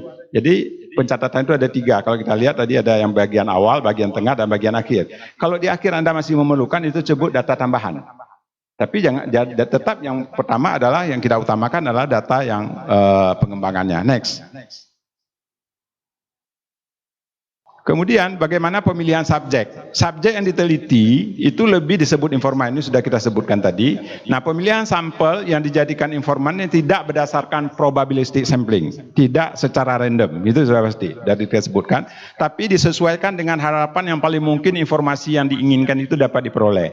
Misalnya Anda ingin melihat kesalahan yang dilakukan siswa dalam menyelesaikan geometri. Siapa subjek yang tepat? Siswa yang diberi soal tapi jawabannya salah. Anda tertarik nggak dengan siswa yang dikasih soal dia nggak jawab? Nggak kan? Jadi kita menetapkan subjek itu sesuai, jadi kriteria subjek itu apa? Itu harus, kalau Anda peneliti harus kriterianya apa? Siswa yang ketika saya berikan soal dia menjawab jawabannya salah. Jadi siswa yang tidak menjawab buang. Ya. Siswa yang menjawabnya benar tunggu dulu. Nanti kalau nggak ada yang salah semua yang benar kita wawancarai gitu ya. Ya, jadi kriterianya harus jelas aja. Jadi tidak dengan harapan di mana informasi itu sangat mungkin kita peroleh. Jadi harus jelas ya, kriteria subjeknya itu harus jelas. Next. Kemudian penetapan sampel informasi berdasarkan pada purposive sampling yang juga disebut ini purposive sampling itu sampel dengan pertimbangan tadi ya. Mengapa dia dijadikan subjek, ada pertimbangan khusus.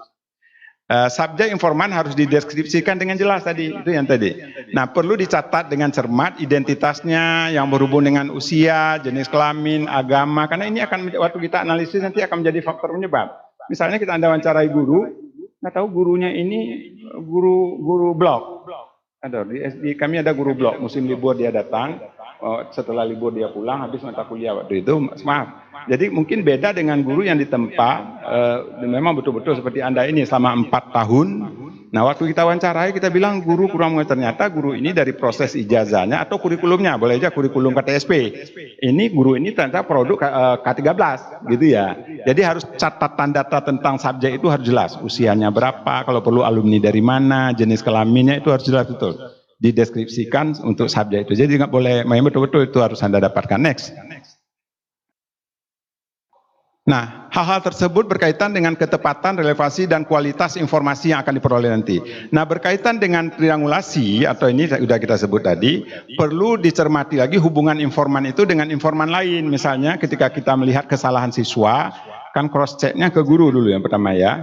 Kita guru, jangan-jangan salahnya siswa ini ada faktor kontribusi, ternyata guru konsep yang diturunkan ke siswa salah gitu ya. Jadi itu namanya triangulasi pada sumber yang lain gitu ya. Tapi kalau berdasarkan teori boleh juga, berdasarkan teori kajian pustaka mengatakan begini, berarti cross-check-nya ke kajian pustaka. Next. Kemudian, nah bagaimana melakukan analisis pada data? Nah, pada penelitian kuantitatif, analisis data dilakukan setelah data terkumpul, kuantitatif ya, tidak pada kualitatif.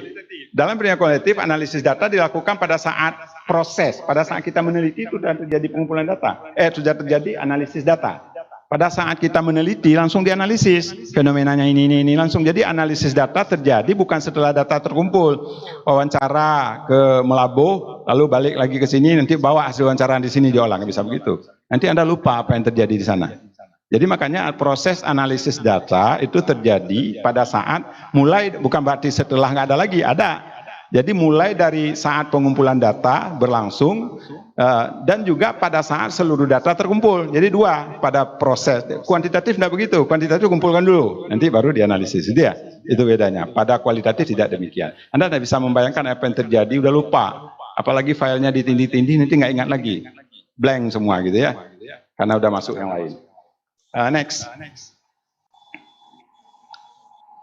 Nah, sambil melakukan pengumpulan data, dilakukan analisis atau interpretasi data yang didapatkan. Tujuannya untuk mempertajam fokus pengamatan. Anda bayangkan, kalau ada fakta yang terjadi di lapangan, Anda bawa ke Banda Aceh, datanya sudah terkumpul, Anda lupa. Kan lebih baik kalau di sana dipertajam, oh ternyata waktu itu anaknya begini, waktu itu hujan terjadi, ada semua ulasan-ulasannya yang menyebabkan mengapa datanya demikian.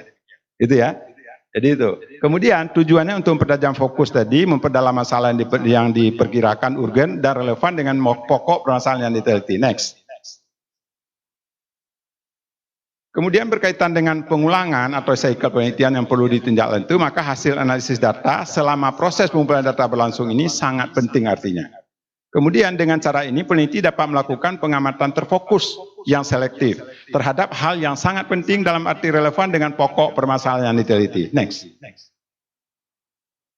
Nah, kemudian teknik analisis yang pada dasarnya adalah deskriptif. Ingat ya, ciri kualitatif itu tadi sudah disebutkan karakteristiknya harus deskriptif. Deskriptifnya tidak boleh mungkin dari satu ahli wawancara, setelah wawancara lalu dapat jawabannya, itulah hasilnya, nggak boleh begitu.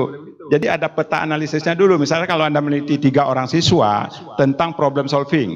Problem solving ada 4, memahami, merencanakan, melaksanakan, meninjau ulang. Jadi dari ketiga siswa 1 Anda dapatkan simpulan ini kemampuannya. Siswa 2 ini, siswa 3 ini. Dari mereka bertiga apa simpulannya? Itu namanya peta analisisnya. Jadi nggak boleh dari satu siswa dipaparkan masing-masing. Jadi kalau ada 5 siswa diwawancara ada 5 simpulan, nggak boleh begitu. Jadi harus mendeskripsikan. Memang lamanya ketika memikir. Ketika saya wawancarai siswa pinter, begini jawabannya. Ketika saya wawancarai siswa yang agak lemah, begini jawabannya. Jadi kira-kira tentang simpulan saya tentang ini apa ya? Kan kita lihat nanti analisis data yang kita kenal itu ada dari Miles dan Huberman ya.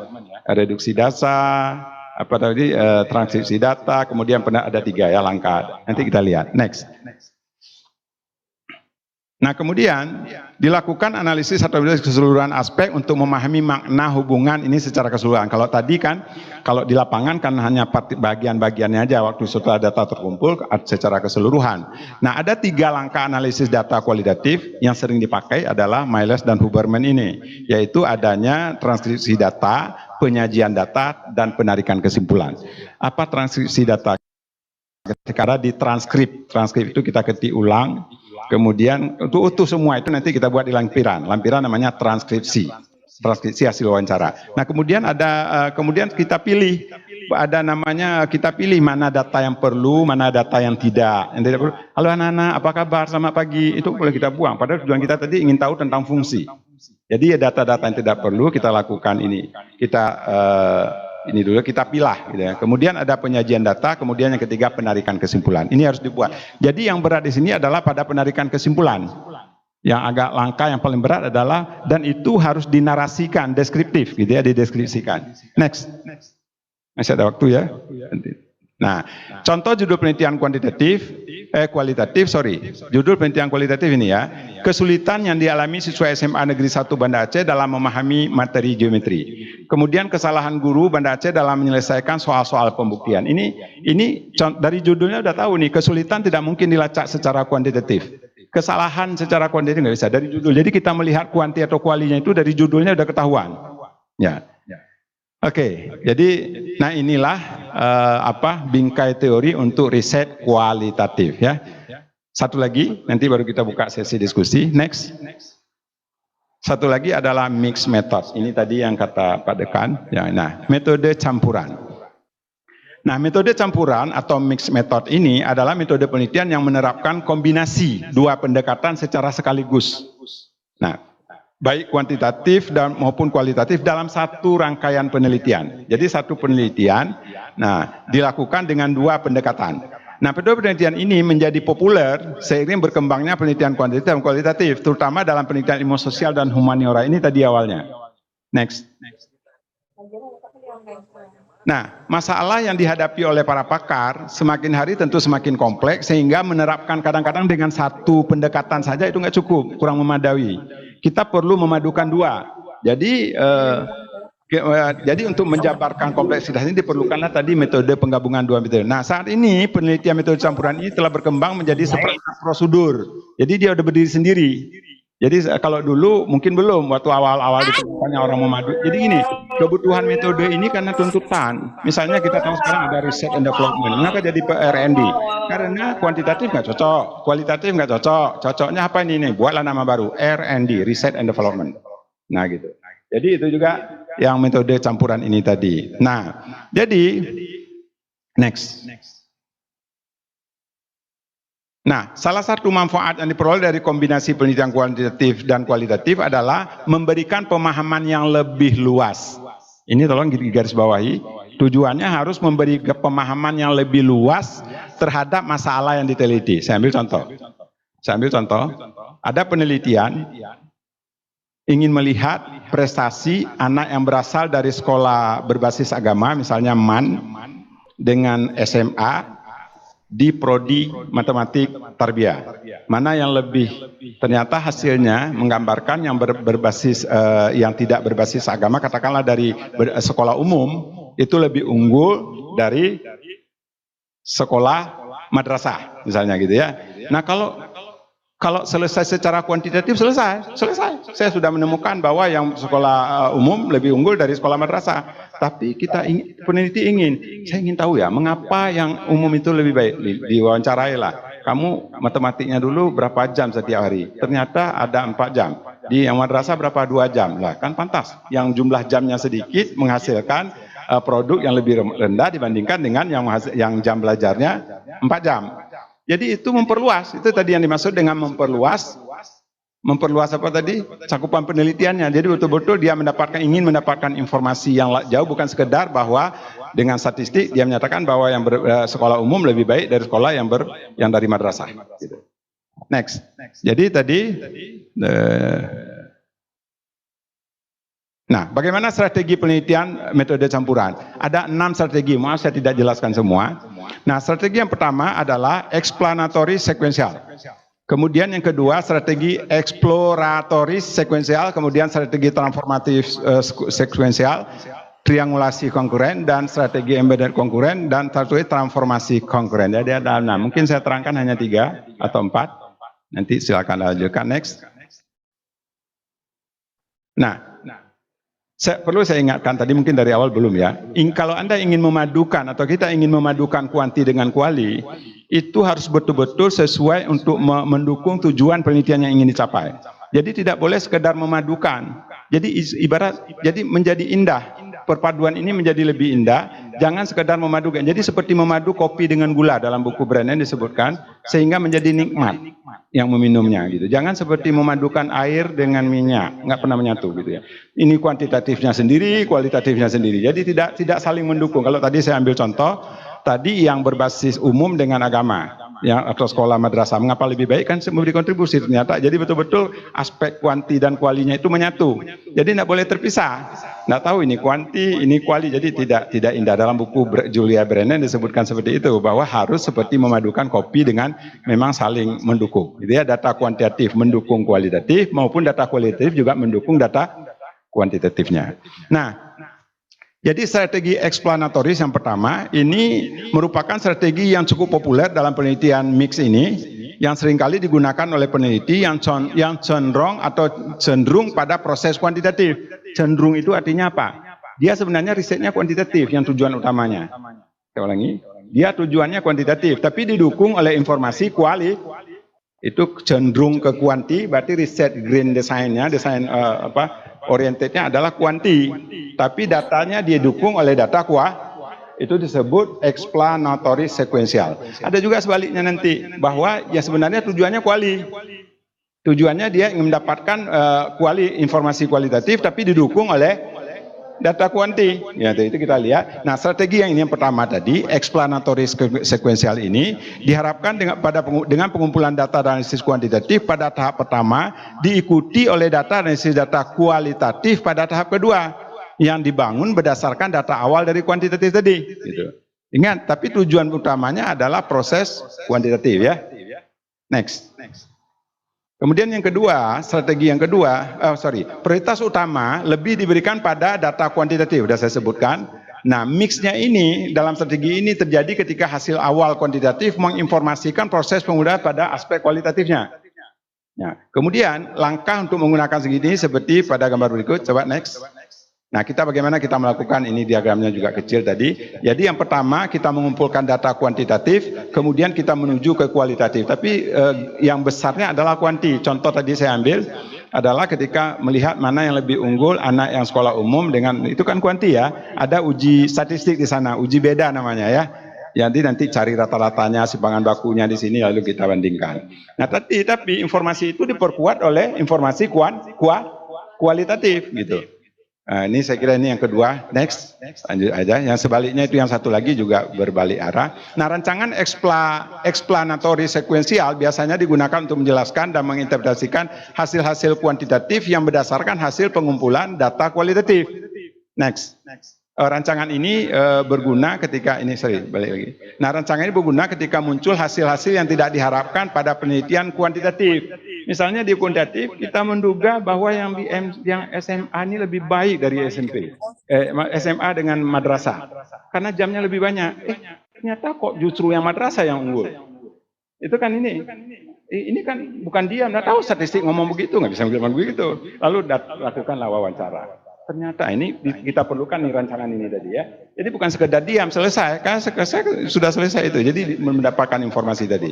Secara teori bahwa yang jamnya lebih banyak matematiknya, tentu akan kemampuan matematiknya lebih baik daripada yang jam matematiknya sedikit. Next. Ya.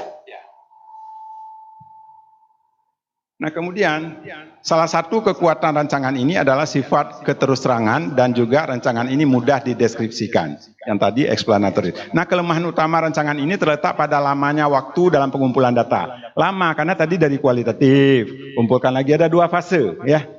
Fasenya tidak bisa sekaligus, bukan sekaligus, ini kualitatif dulu, nanti baru ke kuantitatif, atau kuantitatif dulu baru kualitatif. Nah, selain itu strategi ini akan lemah ketika 2 tahap pengumpulan data diberikan prioritas yang seimbang. Kuantitatifnya porsinya sama, nanti ada jenis mix ini ada yang proporsional, kuanti dengan kualinya seimbang. Tadi kan saya katakan ada yang saling dukung, kuanti dukung kuali, kuali dukung kuanti, ada yang seimbang. Next. Nah, kemudian yang strategi kedua adalah exploratory sequential. Ini melibatkan pengumpulan data dan analisis data kualitatif pada tahap pertama, yang kemudian diikuti oleh analisis kuantitatif pada tahap yang kedua. Jadi kuantinya yang kedua, kuali dulu dilanjutkan dengan kuanti.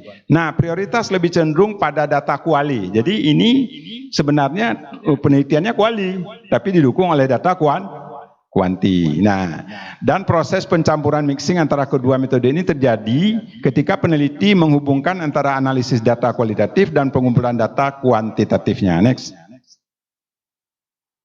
Yang ketiga, tujuan dari strategi ini adalah menggunakan data dan hasil kuantitatif untuk membantu menafsirkan penemuan secara kualitatif tadi.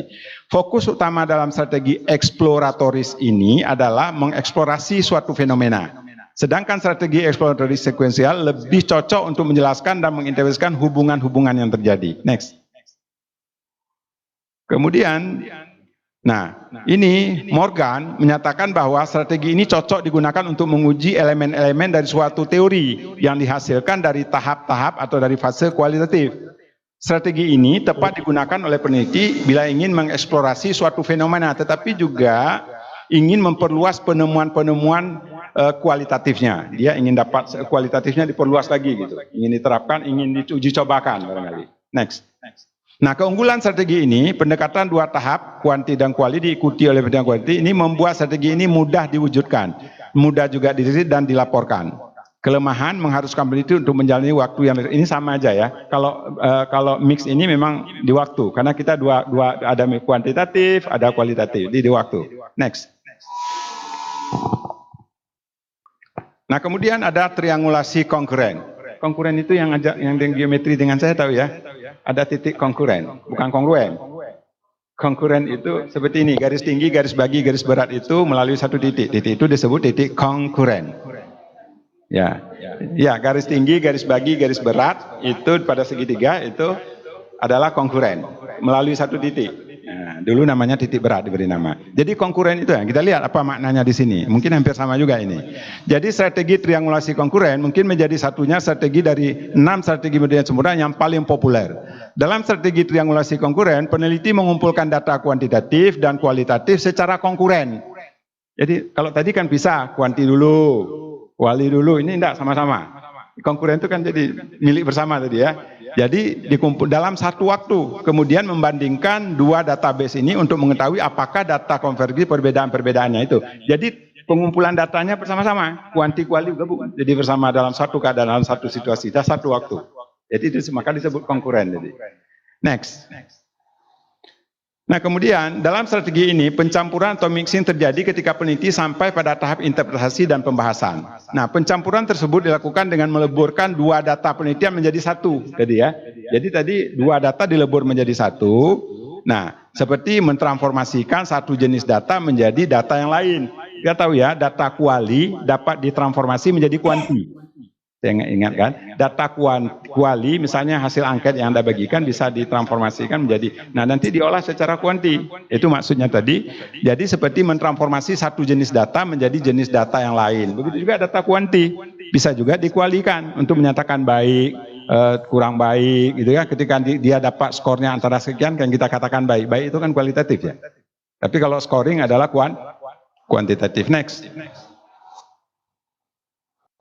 Nah, kemudian ada embedded konkuren. Strategi yang keempat juga dapat dicirikan sebagai strategi metode sempurna yang menerapkan satu tahap pengumpulan data kuantitatif dan kualitatif dalam satu waktu. Jadi nggak ada beda tadi, hampir nggak ada beda dengan yang triangulasi konkuren. Tapi yang membedakan ini hanyalah strategi konkuren sebelumnya adalah bahwa strategi embedded konkuren ini memiliki metode primer dan metode sekunder. Kalau tadi nggak, balance gitu ya. Nah, metode sekunder ini kuantitatif kuali ditancapkan ke dalam salah satu. Arti kuanti ditancapkan ke kuali atau kuali yang ditancapkan ke kuanti tadi ya. Jadi yang disebut ada yang primer. Kalau tadi enggak, yang triangulasi tadi balance gitu ya. Next. Nanti bisa kita lihat contohnya. Nah, bagaimana proses pengumpulan data?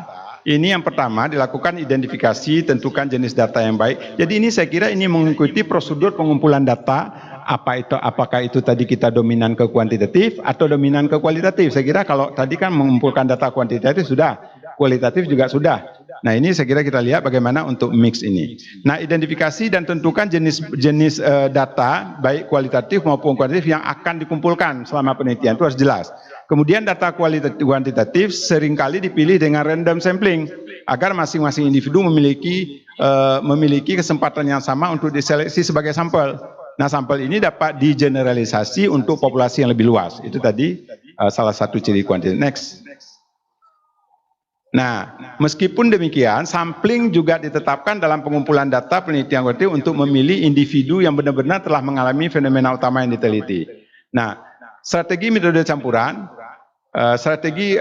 memilih ini tadi, bisa purposive sampling, bisa sampling sekuensial, next, bisa sampling konkuren, ini tadi sampel dalam penelitian campurannya, bisa multi level, next. Nah, bagaimana melakukan analisis data? Dalam penelitian campuran ini sangat tergantung kepada jenis yang mana. Kita tadi condong ke kuanti atau condong ke kuali.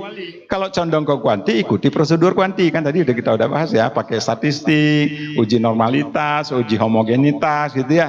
Jadi semuanya kita lakukan. Nah, analisis bisa dilakukan berdasarkan pendekatan kuanti atau kuali.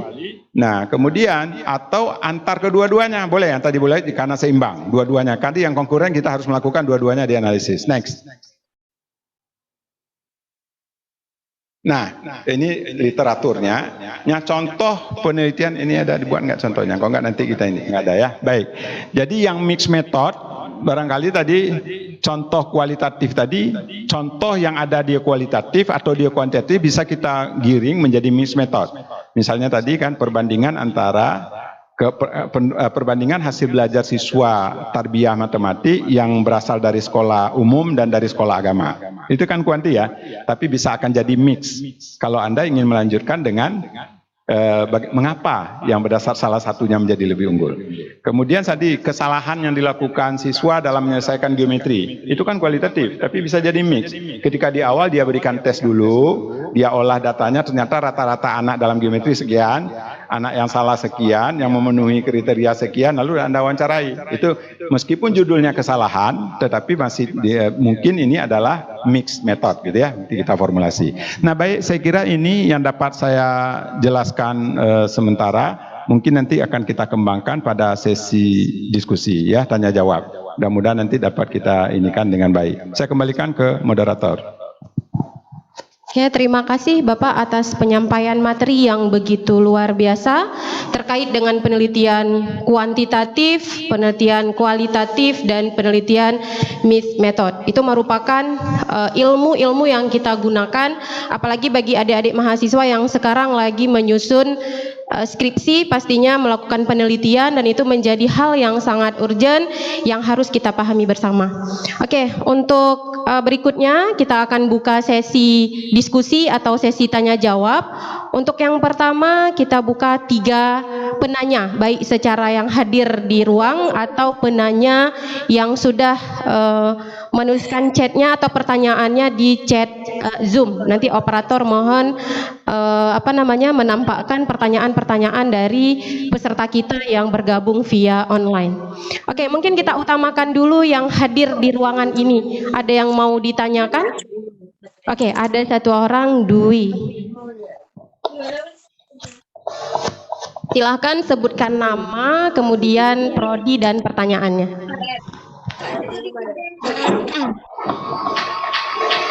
Assalamualaikum warahmatullahi wabarakatuh. Sebelumnya terima kasih banyak Pak atas pemaparan materi yang baru saja Bapak jelaskan. Pertanyaan saya ini berkaitan dengan penelitian yang akan saya lakukan. Penelitian saya menekankan pada action research Pak, penerapan pendekatan PMRI untuk meningkatkan kemampuan literasi matematis. Jadi, yang ingin saya tanyakan, saat saya membuat rumusan masalah saya seperti terbagi 2 antara kuali dan kuanti. Jadi, saya ingin bertanya, apa bisa saya bacakan rumusan masalah saya, Pak? Oke. Rumusan masalah yang pertama, bagaimana proses menerapkan pendekatan PMRI untuk meningkatkan kemampuan literasi, sedangkan rumusan masalah yang kedua, apakah pendekatan PMRI dapat meningkatkan kemampuan literasi matematis. Jadi setelah saya melakukan beberapa kali riset terhadap penelitian sebelumnya dan jurnal, jadi banyak menunjukkan bahwa ini masuk ke penelitian kuantitatif karena kita ingin melihat peningkatan kemampuan literasi matematis siswa setelah kita terapkan pendekatan PMRI.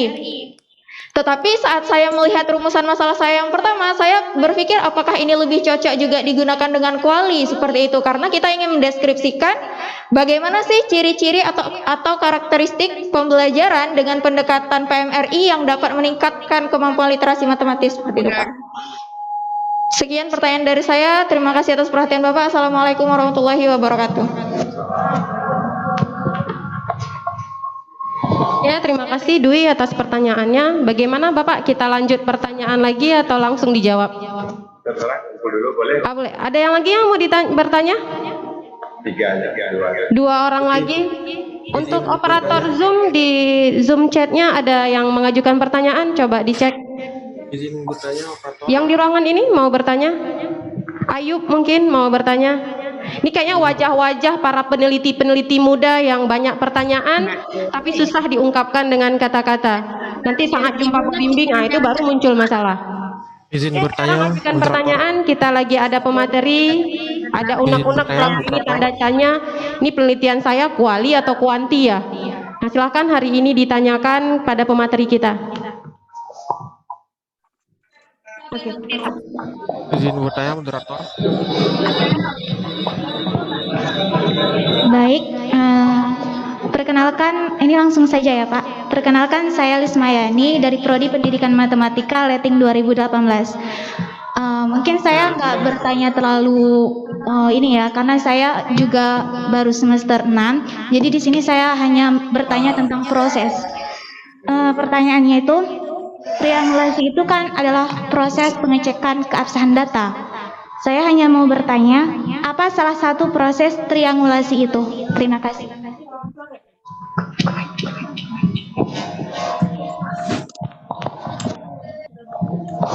Oke, ada lagi? Dari online ada pertanyaan? Peserta kita yang dari online boleh mengajukan pertanyaan, boleh langsung diajukan pertanyaan atau via chat. Terima kasih. Yang di sini sambilan menunggu yang online, yang offline, ada yang mau ditanyakan? Ditanyakan.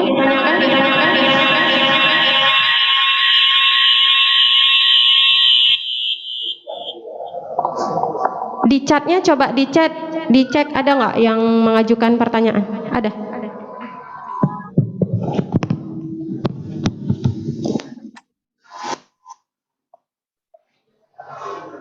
Mungkin dari Bapak Ibu dosen kita ada yang mengajukan pertanyaan. Yang selama halo? ini ada tanda tanya mungkin yang Halo. ini ragu-ragu ini masuk kemana ya? Si A bilang Halo? seperti ini. Karena kalau dalam statistik itu banyak pendapat yang kadang juga membingungkan. Oke, ada chat. Boleh yang dari online mengajukan pertanyaan secara langsung? Baik, saya ingin bertanya.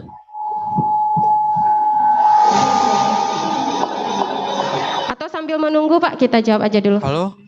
Baik, terima kasih. Saya tanggapi dulu dari pertanyaan Dwi.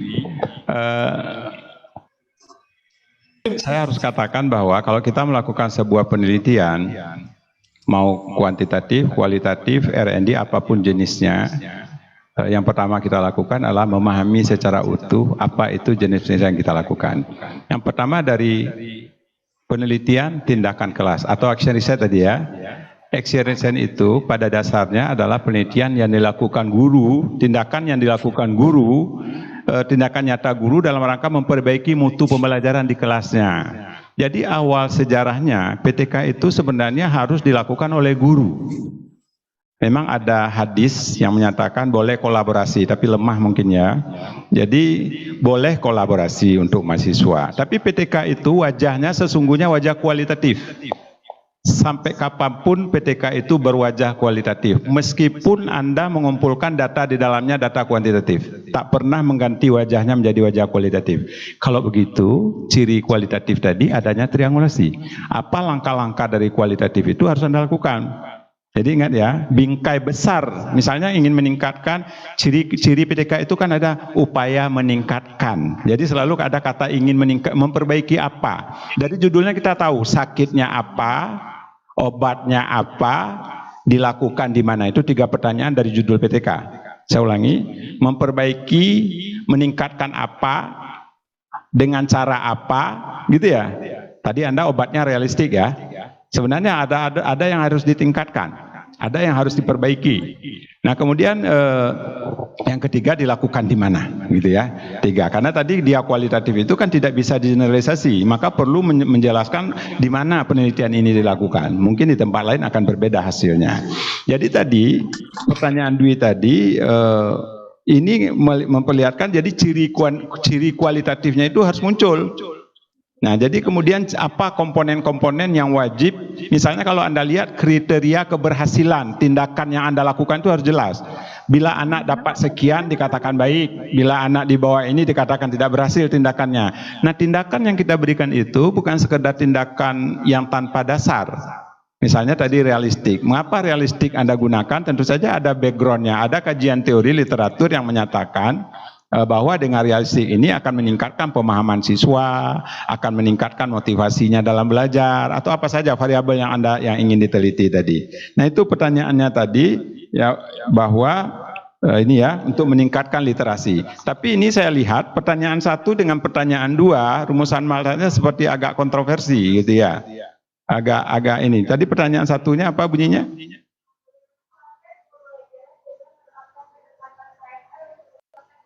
Nah, oke, yang kedua.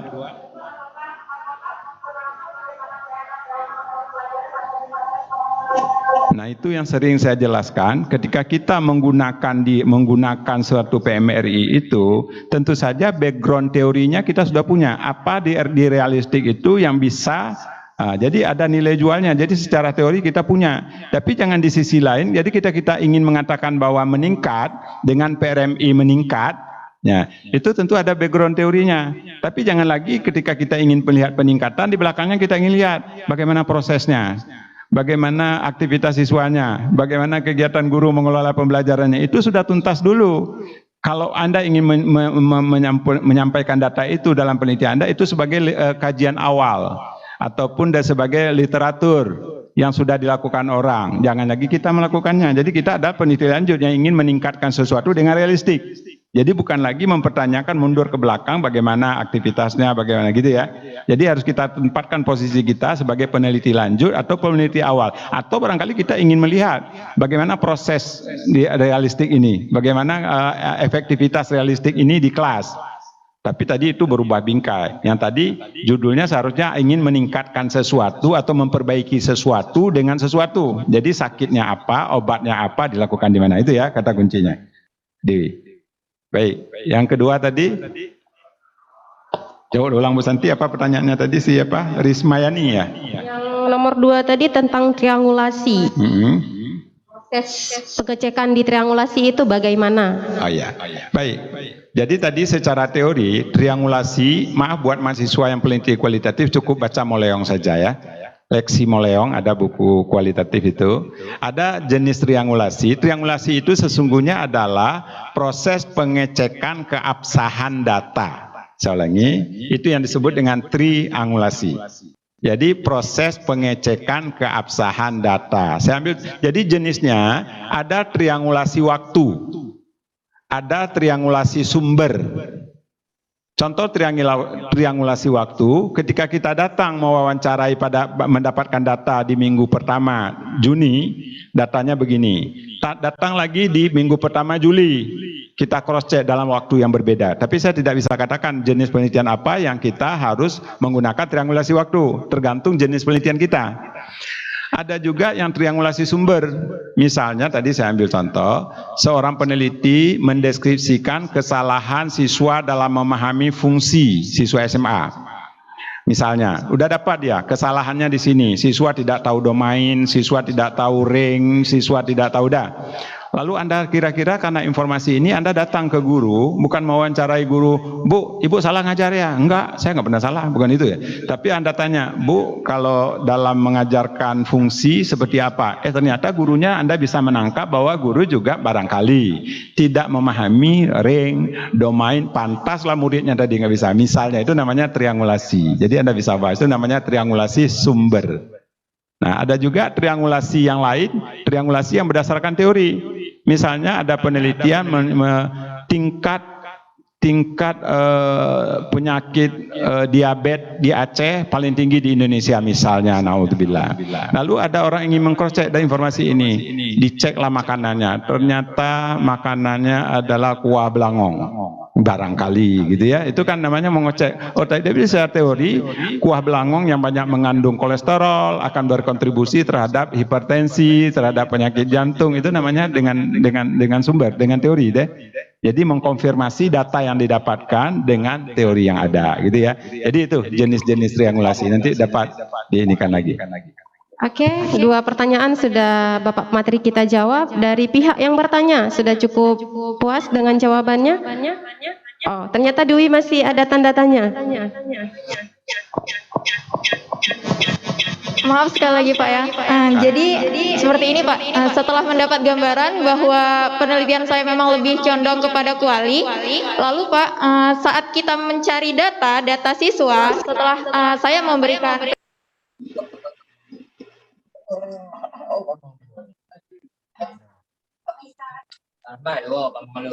pertemuan pertama, siklus pertama seperti ini peningkatannya, nanti siklus kedua seperti ini, sampai kita dapatkan suatu patokan yang memang peningkatan itu udah sesuai target kita gitu Pak. Jadi apakah ini termasuk mixed method karena saya menggunakan kualitatif tetapi saya masukkan proses penghitungan kuantitatif di dalam analisis data saya seperti itu Pak? Atau memang pure untuk penelitian saya menggunakan analisis data secara kualitatif? Terima kasih banyak Pak. Baik. Lanjut.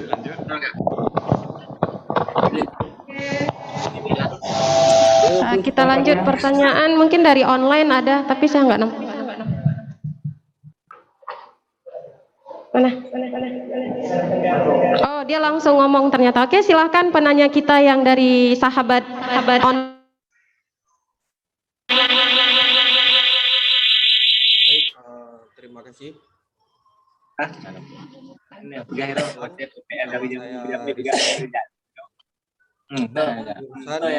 Dari sipil semester 6. Nah, jadi sama-sama kita ketahui bahwasanya setiap mahasiswa itu akan menghadapi penelitian, dan kebetulan Bapak di sini membahas juga masalah penelitian. Adapun pertanyaan saya berdasarkan penelitian ini adakah tentang latar belakang. Di sini saya ingin menanyakan tentang hal apa saja yang paling penting yang harus ada dalam latar belakang. Terima kasih.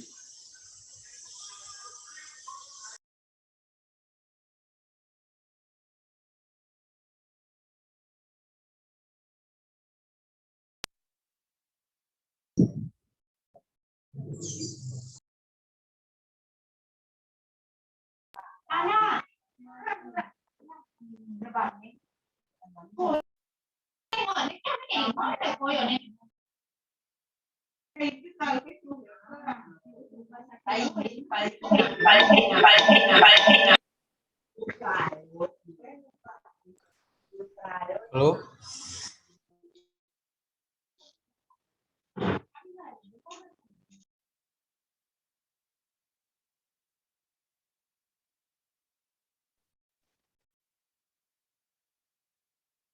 Itu yang terakhirnya, tapi awal pengantarnya itu dia udah aktif lagi. Ya, bisa diulangi tadi? Baik Pak, di sini pertanyaan saya tentang latar belakang. Suaranya masih di mute. Halo. Ya, silakan. Baik Pak, baik di sini saya akan menanyakan tentang latar belakang, dikarenakan di sini pun Bapak kan membahas tentang penelitian. Sebagaimana yang kita ketahui, setiap mahasiswa itu akan berjumpa dengan yang namanya itu penelitian. Adapun pertanyaan saya adalah hal apa sajakah yang paling penting yang harus ada dalam latar belakang? Baik Pak, terima kasih. Baik, langsung Bu. Baik, sebenarnya ini berkaitan dengan karya tulis ilmiah. Ini sebenarnya kalau di kami mata kuliahnya KTI, karya tulis ilmiah. Kalau membuat latar belakang, apa yang harus dikedepankan di latar belakang? Jadi ada sebuah proses yang salah dalam secara metodologi. Ketika kita ingin meneliti, kita memikirkan judul dulu. usulkan judul ke jurusan. Itu sebenarnya salah. Bukan, kita berangkat dari masalahnya apa. Dari masalah itu baru kita membangun judul. Tapi karena memang dalam administrasinya begitu, harus ada judul, harus ada SK dekan, baru kita bisa ke lapangan. Saya yang tadi kualitatif, bisa aja judulnya sampai ke lapangan berbeda, berubah. Karena waktu dikumpulkan data, maksudnya lain, data yang dapat lain. Kan nggak mungkin SK-nya kita rubah lagi gitu ya. Jadi secara metodologi itu tidak mungkin kita lakukan. Jadi tadi pertanyaannya komponen yang ada di latar belakang, ada juga kesesatan berpikir sama ini, kita buat bab 1 dulu. Setelah selesai bab 1 kita kerjakan bab 2. Padahal saripati bab 2 itu ada di bab 1. Ketika Anda berbicara tentang berpikir kritis, itu ada di bab 1. Itu saripati yang ada di bab 2, yaitu tentang teori, apa yang kita paparkan, itu harus ada di latar belakang. Misalnya, apa itu berpikir kritis? Jadi penjelasan lebih lengkapnya ada di bab 2, makanya hipotesis itu kan teori. Saripati dari sebuah teori, sehingga menghasilkan sebuah hipotesis. Ada juga yang menulis hipotesis itu adanya di akhir bab 2. Bab 1. Jadi akhirnya tadi rumusan masalah itu sebenarnya setelah seseorang membaca latar belakang itu, dia harus dapat apa yang melatar belakangi si peneliti untuk melakukan. Jadi saya sering menginginkan mahasiswa harus buat outline-nya dulu. Paragraf 1 mau bicara apa, paragraf 2, tapi intinya di situ harus dapat bahwa apa masalah yang ada di lapangan secara sederhana. Kemudian mengapa urgensi, mengapa pun harus diteliti. Mengapa itu harus, apa pentingnya. Jadi dari situ kita akan tercermin urgensi dari sebuah penelitian yang harus kita kedepankan. Jadi mungkin kajian teori yang ada di bab 2 tadi kita press, kita menjadi satu ringkasan yang harus kita angkat menjadi latar belakang. Nah itu intinya latar belakang. Dengan membaca latar belakang, nah kalau orang membaca sebuah laporan penelitian, yang pertama dibaca judul, yang kedua dia baca abstrak, yang ketiga dia akan baca kalau ini latar belakangnya, kemudian baru secara utuh. Kalau judul kurang menarik, dia tidak akan lanjutkan ke abstraknya. Kalau abstraknya nggak beres, dia tidak akan lanjutkan ke latar belakang, apalagi hasil dan segala macam dengan metode yang tidak tepat. Sehingga kerugian kita adalah citasinya akan jadi rendah tadi ya. Sehingga H indeks si penulisnya juga akan rendah. Jadi begitu ya yang dapat saya jelaskan tadi. Di latar belakang itu setidaknya si pembaca harus tahu bahwa apa urgensinya, apa masalahnya, mengapa penelitian itu urgen untuk diteliti di latar belakang tadi. Begitu kira-kira. Oke, terima kasih Bapak atas jawabannya yang sangat jelas ya terkait dengan komponen-komponen apa saja atau item-item apa saja yang harus ada di dalam sebuah latar belakang. Oke, masih ada pertanyaan? Oh, ternyata sudah semangat mulai bertanya. Assalamualaikum warahmatullahi wabarakatuh. Saya Ayub Azhari dari Pendidikan Matematika Leting 2017 UIN Araniri. Pak, saya ingin bertanya tentang penelitian saya yang berjudul Pengaruh Pendekatan Metakognitif Terhadap Kemampuan Pemecahan Masalah Matematis. Jadi tadi Bapak juga ada jelaskan sedikit kalau judulnya pengaruh itu ada uji korelasi atau bagaimana Pak? Jadi yang ingin saya tanyakan tentang penelitian saya, ini saya harus menguji yang terbaik itu apa? Uji korelasi atau uji apa? Kalau uji korelasi, mungkin Bapak bisa jelaskan sedikit bagaimana tahapan uji korelasinya. Itu aja, Pak. Terima kasih. Ayub, ada lagi tadi?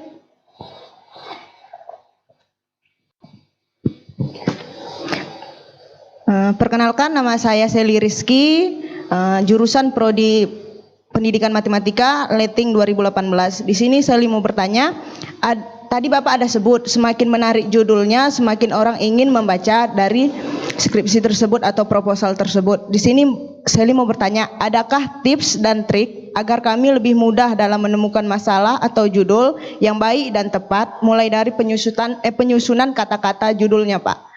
Jadi kata Bapak tadi kan semakin menarik judulnya, semakin ingin orang membaca. Adakah tips dan trik dari Bapak agar bagaimana cara kami menyusun kata-kata itu biar orang menarik untuk membaca proposal atau skripsi kami? Terima kasih. Terima kasih Seli, masih ada? Oke, kalau tidak ada mungkin Dua dulu Pak ya. Yang tadi Ayub bertanya judul dia pengaruh, apakah harus menggunakan korelasi atau yang lain? Tapi korelasi itu bagaimana prosesnya? Kemudian yang kedua itu Sally Rizky, dia menanyakan tentang tips dan trik cara membuat atau menemukan permasalahan atau judul yang menarik. Silakan Bapak. Terima kasih. Saya akan coba tanggapi pertanyaan Ayub Azhari tadi.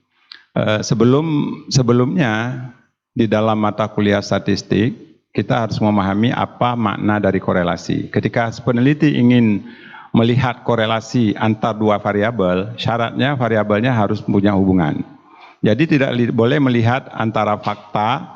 Misalnya gini, saya sering ambil contoh, kita lihat bahwa pemenang lomba lari itu kulit hitam. Kemudian tinju juga kulit hitam, main basket juga orang kulit hitam. Jadi Anda mencari adakah hubungan antara hitamnya kulit dengan prestasinya di bidang olahraga gitu. Jadi berhipotesis semakin hitam kulit seseorang, semakin kencang larinya gitu ya. Jadi itu dua variabel yang secara ini tidak punya hubungan ya. Jadi hipotesisnya boleh-boleh aja kalau Anda nanti olah pakai SPSS keluar juga. Ternyata yang hitam lebih jangan gitu ya. Tapi ternyata dua variabel yang tidak berhubungan. Jadi saya mau katakan tadi, saya katakan bahwa uji beda untuk melihat pengaruh juga dapat dilakukan dengan uji beda. Itu enggak ya kata-kata saya tadi. Untuk melihat pengaruh tidak selalu harus dijelaskan dengan korelasi. Tapi kalau ingin melihat korelasi, Anda tahu berapa jenis korelasi tergantung variabel yang mau dikorelasikan. Data yang mau Anda korelasikan ada macam-macam jenis. Anda boleh baca buku Jad Ferguson, buku korelasi dikorelasi, atau Indonesia aja Tulus Winorsunu ada sudah diindonesiakan. Buku Statistical Analysis in Psychology and Education itu sudah diterjemahkan dalam bahasa Indonesianya. Nah, jadi kalau tadi jenis korelasi ada korelasi product moment yang kita kenal itu di buku evaluasi ya. Ada dari person, kemudian ada korelasi, banyak jenisnya yang ada di buku itu diterangkan. Tergantung jenis data yang akan kita kumpulkan. Data apa yang mau kita bandingkan itu akan menentukan jenis korelasi yang akan kita gunakan. Jadi Anda bisa dalami itu nanti di buku Statistical Analysis in Psychology and Education. Tapi kalau Anda ingin tadi dapat menggunakan data, ingin melakukan perbandingan, uji beda, saya juga nggak bisa jawab. Datanya Anda besar atau kecil, di bawah 30 atau di atas 30. Ingat ya, data besar itu di atas 30. Itu hadisnya sahih. Jadi berdasarkan teorema limit sentral di dalam buku Walpole. Jadi dalam buku statistik Walpole, jadi besar itu lebih dari 30, kecil dari 30. Kalau kurang dari 30, tidak perlu pakai membuat tabel distribusi frekuensi. Cukup menghitung rata-ratanya, hitung bagi 29, selesai. Kan dapat ya? Jadi tabel distribusi frekuensi itu kita lakukan kalau untuk data yang besar. Ya. Gitu ya, membuat tabel distribusi frekuensi, masih ingat kan apa yang kita lakukan? Jadi kita menghitung apa? Interval, banyak kelas, pakai aturan Stargers gitu ya. Dan sudah kita lakukan. Jadi itu sebenarnya panjang tadi, saya tidak bisa menjelaskan apakah uji beda yang mana yang mau. Makanya tadi perlu konsultasi sebenarnya, konsultan. Jadi nggak bisa ketemu tiba-tiba di Punayung, Pak statistiknya uji T bisa nggak Pak? Nggak bisa gitu. Jadi kita tahu dulu sakitnya apa gitu, sakitnya di mana gitu. Gitu ya, jadi perlu konsultan. Jadi perlu konsultan statistik dan metodologi itu kita perlukan sebenarnya. Untuk supaya kita mempunyai, kalau dulu mungkin nggak begitu penting, sekarang menjadi terasa. Ketika Anda submit ke jurnal-jurnal yang terindeks, di-reject terus, kemana-mana di-reject gitu kan. Aduh sayang, jadi sayang nama pembimbingnya juga kalau di-reject terus. Kemana-mana nggak diterima, ditolak, akhirnya nggak nikah-nikah sampai tua gitu. Jadi di-reject terus kan maksud. Jadi masalahnya bukan kalau jurnal yang agak populer itu setelah di-reject sekali lihat namanya, ini nama Pak Ihsan udah di-reject sekali, nanti masuk lagi nggak usah baca, ini nggak serius orangnya. Jadi nggak mau lagi dia tampung tulisan kita yang berasal gitu ya. Jadi tolong ketepatan metode, ketepatan statistik yang kita gunakan dalam penelitian kita itu betul-betul harus dijaga. Karena kita sudah bukan harus masuk di jurnal UIN saja, bisa masuk ke jurnal lain. Nanti ketika oleh reviewer yang menilai artikel kita itu menjadi lebih ini. Nah begitu ya. Kemudian yang kedua tadi, Sri Rizky. Dalam penelitian ini menyangkut kejujuran. Tapi kalau kita masih bisa berlindung di bawah peraturan, misalnya begini, Anda meneliti di beberapa sekolah, lalu Anda menyebutkan di judul, karena ini pengetahuan membuat judul itu juga ada pengetahuannya. Judul yang baik itu berapa jumlah katanya, ada ya. Kemudian menyusun judul yang baik itu apa bentuk segitiga ke bawah, segitiga atau segitiga atas gitu ya. Yang ini ya akan makin ininya. Yang kedua, apa saja yang perlu kita munculkan di judul. Misalnya perbandingan prestasi belajar siswa SMP 6 dalam prestasi belajar siswa yang diajar dengan Discovery di SMP 6 Banda Aceh, alamat Lampineng, kepala sekolahnya Sipulan, nomor sepatunya, nggak perlu itu semua. Jadi dalam judul itu ada hal-hal yang nggak perlu. Siswa sekian, angkatan sekian, tahun ajaran sekian, itu boleh kita hiddenkan. Jadi Anda untuk membuat itu tebar pesona di atas, makanya judul-judul yang menarik itu bila ada yang kebaruannya. Jadi kalau nggak baru sama sekali, bagaimana untuk memunculkan kebaruannya? Carilah model-model pembelajaran yang hasil penelitian orang yang bisa diangkat. Seperti tulisan saya kalau Anda download itu tentang penelitian saya tentang Van Hill, pengembangan perangkat pembelajaran berbasis Van Hill itu sedikit sekali sehingga H indeks saya tinggi gara-gara banyak yang mensitasinya. Tulisannya nggak banyak, tapi banyak dikutip orang, gitu ya. Jadi pemahaman tentang itu tadi bukan sekedar selesai skripsinya, selesai tesisnya, tetapi juga harus kita pertimbangkan statistik yang digunakan, metode yang digunakan sudah tepat atau betul, sampelnya benar atau tidak, cara menarik kesimpulannya di kualitatif sudah benar atau tidak. Jadi tadi triknya tadi membuat judul yang menarik tadi, sebenarnya judul yang menarik itu datang dari yang kita angkat itu betul-betul yang terbaru. Ada kebaruannya, unsur kebaruannya. Yang kedua, kita mungkin dibolehkan dalam sebuah judul itu kita membuat misalnya pengaruh pembelajaran Van Hill terhadap kemampuan geometri siswa SMP. Riset Anda padahal di dalamnya SMP di Banda Aceh saja, tapi orang baca, wah ini di SMP, pikir SMP di seluruhnya, itu kan populasi yang lebih luas gitu ya. Jadi boleh, tidak harus Anda menyebutkan di SMP 1 Lampu Nurut, Banda Aceh, begitu dibaca Lampu Nurut mungkin orang sudah di Lampu Nurut rupanya gitu ya. Jadi maksud saya bukan berarti Lampu Nurut ini. Artinya kalau kita jelaskan semua, jadi orang tertarik dengan variabel apa yang akan diamati. Kemudian dia lihat lagi ke dalam, dia akan terus masuk ke dalam itu untuk menarik ini. Ternyata tadi hanya batasan wilayahnya saja yang membuat lokasi sekolahnya, kita hiddenkan gitu ya. Jadi ada hal-hal yang tidak penting yang boleh kita hiddenkan, kita jelaskan di dalam laporan penelitiannya gitu. Ya, terima kasih Bapak. Berarti Ayub tadi jangan panik, jangan galau. Sudah tahu ya mau pakai uji apa. Jadi bisa menggunakan uji beda untuk melihat pengaruh. Kemudian kalau Sally tadi udah tahu trik dan tipsnya. Jadi harus gercep, gerak terus dari sekarang. Baca-baca referensi, baca-baca artikel sehingga bisa menemukan judul-judul yang menarik dan unik ya. Oke, masih ada lagi pertanyaan? Dari yang peserta offline, dari online, ada pertanyaan? Mungkin boleh dipilih dari beberapa yang lumayan bagus pertanyaannya, karena kalau kita mengcover semua mungkin tidak cukup waktu. Tulisannya agak buram.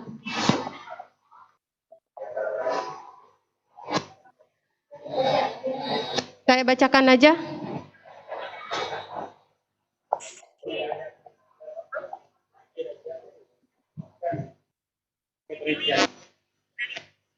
Oke, ini ada pertanyaan. Assalamualaikum Pak, terkait penelitian mixed method, berapa jumlah sampel yang ideal yang dapat digunakan? Apakah harus menggunakan jumlah sampel yang banyak? Pertanyaan kedua, bagaimana mengukur validasi dan rehabilitasi dalam penelitian mixed method? Wow, pertanyaan ketiga, apakah dalam penelitian kuantitatif sampling, apakah dalam penelitian kuantitatif teknik sampling yang digunakan harus selalu random atau memungkinkan purposive sampling? Ada 3 pertanyaan. Yang bertanya adalah Rini Susiani. Afiliasinya tidak dituliskan.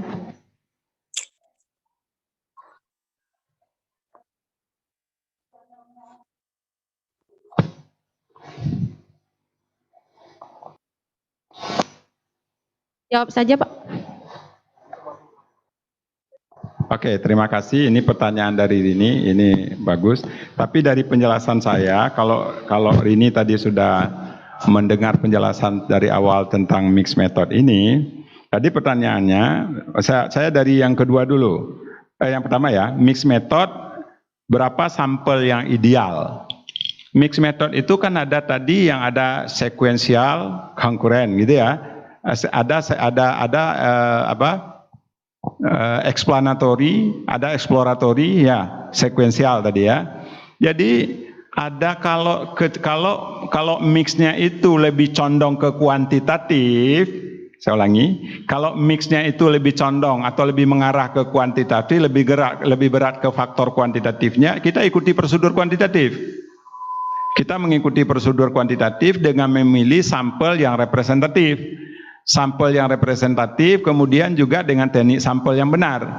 Jadi kalau mixnya lebih cenderung ke kualitatif, maka bingkai kualitatif yang kita gunakan formatnya. Jadi sedangkan kuantinya kan tadi hanya mendukung. Mendukung misalnya tadi kalau kita berikan tes untuk melihat kesalahan, itu kita hanya untuk mendapatkan siapa aja yang salah, berapa banyak anak yang menjawab salah, salahnya di mana. Lalu baru kita kejar secara kualitatif, ingin tahu pemahaman awalnya. Nah ini tadi, jadi sampel yang ideal itu ya sesuai dengan sampel yang ada di aturan kuantitatif. Kemudian bagaimana melihat validitas dan reliabilitas. Validitas tadi sudah saya jelaskan, validitas ini berhubungan dengan instrumen ya, atau validnya sebuah valid dan reliable. Validnya instrumen itu saya kira di beberapa buku evaluasi dijelaskan ya. Tadi sudah kita jelaskan bahwa sebuah instrumen dikatakan valid apabila instrumen itu betul-betul mampu mengukur apa-apa yang hendak kita ukur. Sedangkan reliable tadi itu kapanpun siapapun yang melakukannya itu hasilnya tetap sama gitu ya. Nah itu tadi. Kemudian yang ketiga tadi apa ini Santi? Yang ketiga, apakah dalam penelitian kuantitatif teknik sampling yang digunakan harus selalu random atau memungkinkan menggunakan purposive sampling? Ya, tadi juga sekilas sudah saya jelaskan. Dalam penelitian membandingkan antara hasil belajar siswa yang berasal dari sekolah umum dengan sekolah madrasah. Tadi madrasah itu jumlahnya sedikit. Kalau kita random justru efeknya bisa saja tidak terpilih secara acak. Nanti mau jadi gagal dong penelitiannya. Gagal dalam artian nggak ada sampelnya. Karena waktu diacak nggak ada, karena siswanya cuma 5 orang. Jadi dengan pertimbangan itu, purposif nih jadinya. Ambil seluruh yang berasal dari sekolah madrasah, sedangkan yang dari sekolah umum diacak. Itu namanya purposive sampling. Nah, jadi jawabnya tidak selalu random. Bisa saja, kemudian bisa saja secara secara purposif atau barangkali stratified, itu tergantung tujuan penelitiannya. Jadi sangat mungkin dalam quantitative research kita lakukan pemilihan sampelnya itu secara random, kemudian secara purposif ataupun secara stratified sampling gitu ya, sampel berstrata. Misalnya orang berpenghasilan sekian, ini hasilnya berpenghasilan antara sekian, itu kan stratified sampling. Itu jawabannya tadi. Terima kasih Bapak, berarti sudah terjawab semua pertanyaan dari siapa tadi? Dari atas. Dari Rini Susiani. Ya, oke, selanjutnya ini mungkin ada pertanyaan Pak yang agak sedikit berbeda, mungkin ini lebih ke penelitian pengembangan. Saya bacakan. Assalamualaikum Pak, saya Salmawati Leting 2017. Ingin bertanya terkait penelitian saya yang berjudul Pengembangan Modul Pembelajaran Matematika Materi Segi 4 berbasis etnomatika atau Kerawang Gayo Luwes siswa SMP. Setelah saya melakukan penelitian ke lapangan, saya hanya menggunakan instrumen lembar validasi dan lembar uji keterbacaan siswa dalam proses pengambilan data di lapangan, Pak. Apakah penelitian saya sudah pasti termasuk ke dalam jenis kualitatif atau bahkan bisa menggunakan masuk ke dalam jenis campuran? Mohon penjelasannya, Pak. Oke, mungkin itu Bapak pertanyaannya. Baik, langsung ya saya jawab. Jadi tadi ini pertanyaan Salmawati ini agak sedikit aneh juga ya. Dia sudah memutuskan riset development karena pengembangan modul. Kalau berbasis produk, kalau risetnya itu berbasis produk, berarti kita lebih harus menggunakan penelitian pengembangan. Kalau menghasilkan produk, ini produknya menghasilkan modul berbasis etnomatematik di Gayo Lues ya. Saya ulangi, ini harus menggunakan pengembangan, tetapi pengembangan, research and development, ini saya harus jelaskan juga sedikit research and development. Penelitian pengembangan itu minimal kita tahu ada beberapa fase, ada beberapa jenis ya. Bisa menggunakan plum, bisa menggunakan triagarajan, bisa dig and carry. Ya, jadi diantaranya yang sering dipakai di kita itu adalah plum, triagarajan gitu, ada dengan 4D-nya. Jadi pertama kita mendesain, develop gitu ya, melakukan desain perancangan. Yang kedua kita sampai yang terakhir diseminasi, D yang keempat. Yang sering dilakukan dalam penelitian pengembangan ini, kita tidak sampai ke D yang keempatnya. Pengembangannya tidak sampai, kita hanya sampai diseminasinya yang kita potong. Tetapi kalau hanya sampai fase yang pertama saja, validasi baru ini mungkin tidak, saya belum pernah membaca laporan penelitian yang hanya pada fase 1 langsung namanya pengembangan. Karena dalam penelitian pengembangan, fase awal itu dilakukan dengan kualitatif. Need assessment untuk mendapatkan analisis kebutuhan. Mengapa perlu dikembangkan modul itu? Itu adanya di need assessment. Salah satu ciri penelitian pengembangan itu ada need assessment, analisis kebutuhan. Untuk apa kita kembangkan orang nggak butuh? Mengembangkan itu ada dua, bisa mengembangkan karena belum ada, bisa juga mengembangkan sudah ada, tetapi kurang sempurna, kita sempurnakan. Misalnya perangkatnya belum pakai software sekarang, belum pakai GeoGebra. Padahal sekarang ngajarnya daring. Mengajar daring itu kan buntu software, enak mengajarnya ya, pakai software kita terangkan segitiga, kampas, kubus, balok, bisa. Akhirnya dikembangkanlah perangkat pembelajaran tertentu dengan berbasis software. Jadi itu melengkapi produk yang sudah ada namanya. Ya.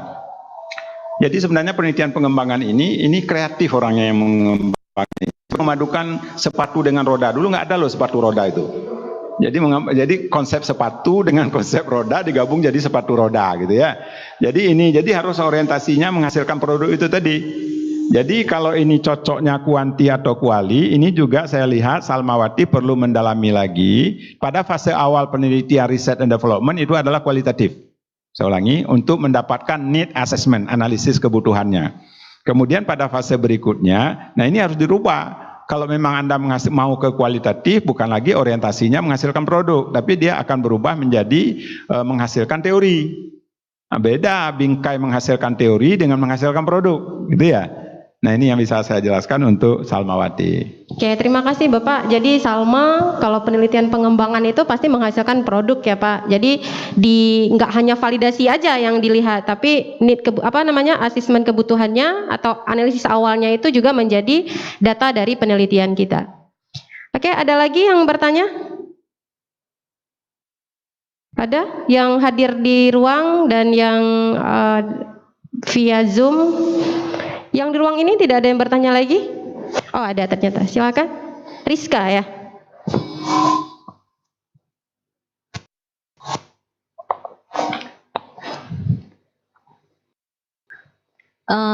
Perkenalkan, nama saya Rauzatul Rizka dari Leting 18, Prodi Pendidikan Matematika.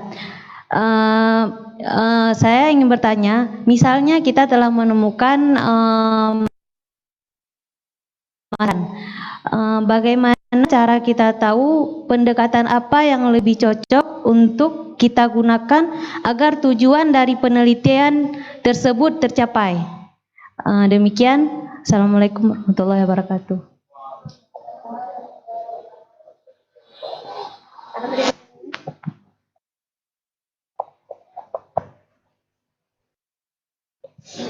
Oke, pertanyaannya bagaimana cara kita tahu pendekatan apa yang lebih cocok untuk dilakukan agar tujuan penelitian tersebut tercapai?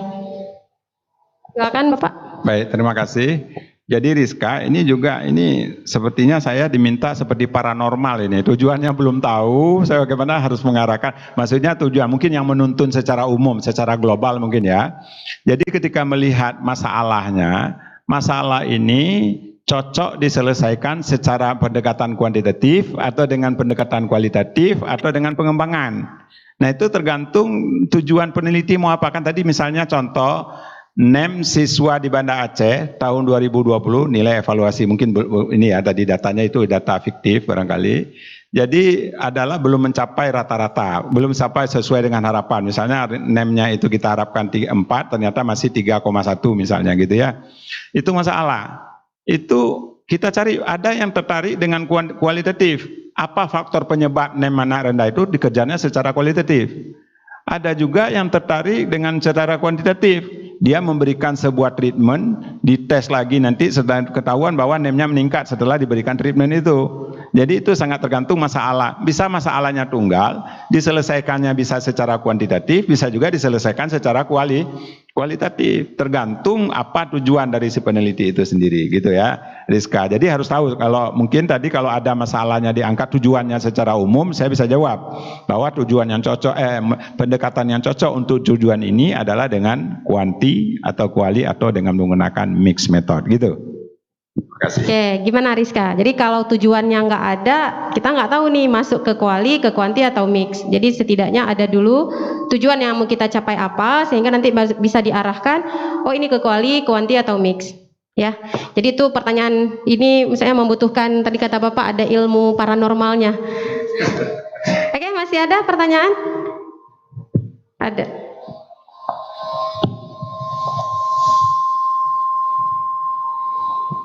Assalamualaikum warahmatullahi wabarakatuh. Saya Eka Putri Haryati dari Prodi Pendidikan Matematika Leting 17. Jadi pertanyaannya bersangkutan dengan penelitian saya yang judulnya itu adalah pengaruh model kooperatif learning tipe TGT untuk berbantu alat peraga untuk meningkatkan minat dan hasil belajar. Nah, di situ kan ada variabel minat dan hasil belajar. Itu bisa Bapak jelaskan itu arahnya lebih ke pendekatan kuanti atau kuali. Dan yang kedua, tadi ada Bapak jelaskan tentang siklus. Di mana di dalam penelitian kualitatif itu kan dilakukan beberapa siklus untuk misalnya wawancara. Tidak dalam satu siklus saja gitu. Kita tidak bisa menetapkan hanya dalam misalnya 3 siklus atau 3 hari gitu. Tapi kan ada pengulangan di situ. Nah, bagaimana pula dengan penelitian siklus dalam penelitian kuantitatif itu sendiri, Pak? Apakah juga kita tidak bisa menetapkan itu hanya sekitar 3 hari atau 4 hari seperti itu, Pak? Terima kasih. Nanti kita kritik lagi, Bu. Tengok nih, Bu. Oke, kita tes Terima kasih tadi Putri. Jadi pengaruh model TGT terhadap apa tadi? Terhadap minat dan hasil belajar. Jadi variabelnya ada minat ya, variabel terikannya minat dan hasil belajar. Jadi ini jelas dari judulnya ini adalah aroma kuantitatif. Jadi minat, jadi ketika mahasiswa ingin meneliti variabelnya minat, Anda harus belajar tentang minat itu. Bagaimana membuat angket. Ini kan dari angket nanti. Bagaimana membuat angket yang baik. Bagaimana merumuskan di angket itu kita membuat pernyataan ya, bukan pertanyaan, kan beda tipis itu. Jadi pernyataannya itu bagaimana kita mendapatkan informasi yang akurat tentang minat. Nah, minat ini nanti Anda harus transformasi menjadi data kuantitatif.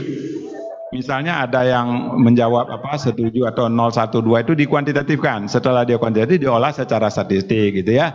Nanti ini uji beda, cocok dilakukan dengan uji beda. Begitu juga kalau hasil belajar jelas scoring gitu kan. Itu merupakan nilai scoring. Jadi ini jawabnya adalah dari judul ini adalah analisisnya kuantitatif. Tapi aneh juga di S1 variabelnya jadi 2, ada S1 itu sebenarnya tidak dituntut terlalu banyak variabelnya. Cukup 1. S1 itu dianggap latihan. Udah belajar dulu statistik, udah belajar normalitas, homogenitas, uji T, uji Z, simpangan baku, itu bagaimana menerapkannya dalam pengolahan data deskripsi Anda. Makanya latihan, gitu ya. Jadi variabel, kalau variabelnya 2, 3 itu dianjurkan untuk tesis atau disertasi. Jadi salah satu beda tesis dengan skripsi itu adalah menyangkut variabel ini. Nah juga tadi ada pengembangan ya, research and development itu mungkin di S1 kurang dianjurkan karena itu perlu penajaman produk yang dihasilkan itu supaya diyakini orang itu levelnya minimal di S2 apalagi di S3 gitu ya. Jadi produk yang kalau ada produk dihasilkan mahasiswa S1, mahasiswa S2, mahasiswa S3 tentu saja orang S3 dipilih dulu. Ya, jadi produk itu, nah tapi juga bukan berarti tidak boleh. Tadi mungkin barangkali biasnya, kelemahannya masih banyak, gitu ya. Dibandingkan dengan kalau kita melakukannya, dilakukan oleh mahasiswa yang levelnya, jenjangnya lebih tinggi. Nah kemudian tadi, ini menyangkut dengan cycle tadi ya, pengulangan. Di dalam penelitian kuantitatif, itu sebenarnya berapa kali kami harus ke lapangan melakukan eksperimen, Pak? Jawabnya, semakin banyak treatment yang Anda lakukan itu, bukan semakin banyak, jumlah treatment berapa kali Anda melakukan action di sekolahnya itu semakin baik hasilnya. Tetapi minimal dalam penelitian kuantitatif itu minimal 3 kali pertemuan baru bisa Anda olah datanya. Tapi kalau di S2 saya tidak anjurkan 5 sampai 6 kali pertemuan. Ini kan menyangkut generalisasi nanti. Anda simpulkan bahwa setelah 3 kali pertemuan itu apa yang terjadi? Nah misalnya sama saya analogikan kalau Anda bertamu ke rumah saya, Anda 1 kali datang melihat rumah saya jorok, lalu Anda putuskan rumah Pak Iksan jorok. Kan beda kalau Anda sudah 5 kali datang jorok juga gitu ya. Tapi barangkali hari itu tidak ada penghuni di rumahnya, hari kedua bersih semua. Jadi keputusan Anda tidak akan tepat kalau hanya datang 1 kali untuk mengambil kesimpulan. Nah ada tadi, maaf ada yang terlewati saya pertanyaan tadi tentang peningkatan dari pertemuan ke-1, ke-2, ke-3, lupa tadi yang tadi saya jawabkan. Jadi kalau peningkatan itu dari pertemuan demi pertemuan itu harus ada urgensinya. Untuk apa kita melihat peningkatan dari pertemuan ke pertemuan itu? Mengapa kita tidak melihat secara umum dari ketiga pertemuan ini apa yang terjadi? Terjadi peningkatan atau tidak? Tadi ada, maaf saya lupa tadi. Kalau pertemuan 1 begini, kedua begini, ketiga begini, jadi terjadi peningkatan atau tidak, itu harus ada urgensinya. Secara teori ada dasarnya mengapa kita melihat dari pertemuan demi pertemuan itu, sehingga terlihat urgensinya. Kalau enggak, lihat aja secara keseluruhan. Setelah 3 kali treatment, simpulkan gitu ya, bukan secara pertemuan 1, kedua, ketiga, harus ada argumen. Semuanya harus ada argumennya dalam saya kira itu Bu Santi. Ya, terima kasih Bapak atas jawabannya. Saya rasa sudah cukup jelas, dari semua pertanyaan sudah Bapak jawab. Berhubung waktu juga sudah mau menunjukkan jam 11.50, mungkin kita cukupkan saja diskusinya. Nanti kalau ada pertanyaan-pertanyaan lebih lanjut, boleh berkomunikasi, berdiskusi dengan dosen pembimbing mungkin, dan kalau memang nanti bisa lewat menanyakan langsung dengan Bapak, mungkin ada sesi di kelas saat perkuliahan atau yang sebagainya. Pak, mungkin nanti saya izin untuk share bahannya Pak ya, karena ada beberapa peserta yang minta untuk di-sharekan bahannya. Oke, terima kasih atas kehadiran kita hari ini, kerjasama yang luar biasa, partisipasi yang luar biasa, baik peserta yang hadir secara offline maupun peserta yang hadir secara online. Insya Allah nanti akan ada next ke depan lagi, ada seminar-seminar lain yang akan dibuat oleh Prodi Pendidikan Matematika yang tercinta. Jangan lupa tetap semangat, tetap jaga kesehatan, dan jangan lupa kuliah di Prodi Pendidikan Matematika. Oke, mungkin ada sedikit kata penutup dari Ketua Prodi. Saya selaku moderator, mohon maaf atas segala kesalahan. Saya akhiri, Assalamualaikum warahmatullahi wabarakatuh. Ya, Assalamualaikum warahmatullahi wabarakatuh. Alhamdulillah, kegiatan kita pada hari ini telah berlangsung dengan cukup baik, cukup sukses, baik yang secara luring maupun secara daring. Alhamdulillah, peserta juga cukup aktif. Ruangan masih lumayan penuh sesuai dengan kapasitasnya, ya.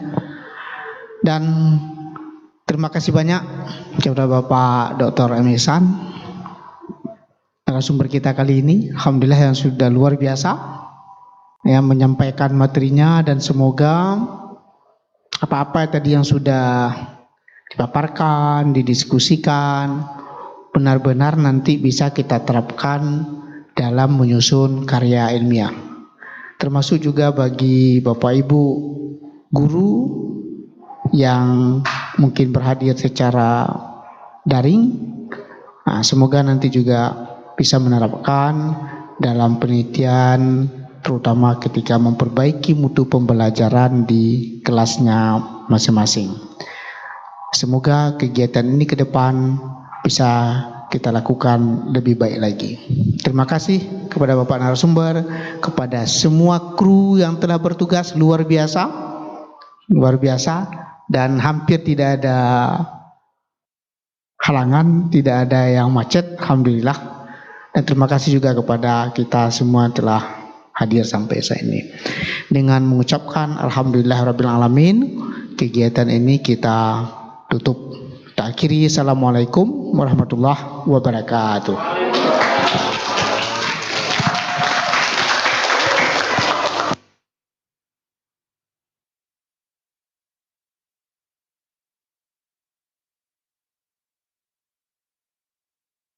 Mungkin bisa kami mohon kesediaan yang masih ada di forum Zoom untuk mengaktifkan kameranya karena kita akan ngambil dokumentasi. Yang di Zoom,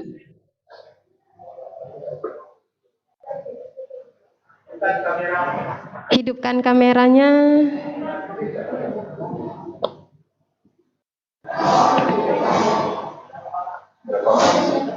Yang tadi 200 Pak, tapi nggak ada yang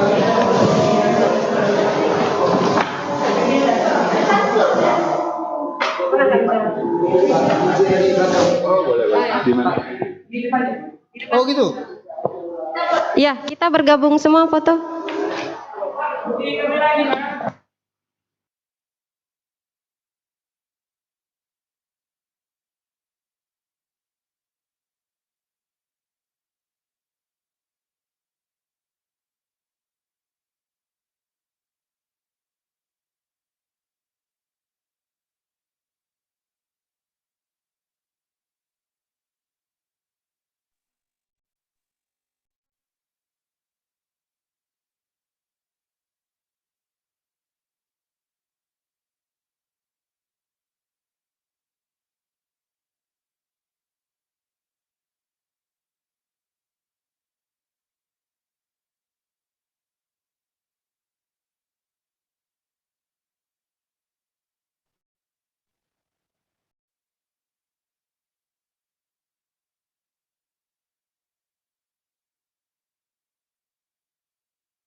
Ngomong. Tapi jangan baca aja ya. Ya, ini acara khusus, acara kayak iklan.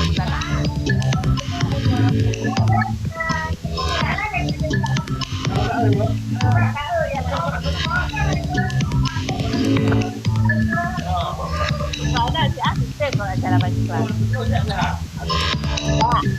Kalau ini bilang ini khusus bang ikhlas, kalau kita tahun ini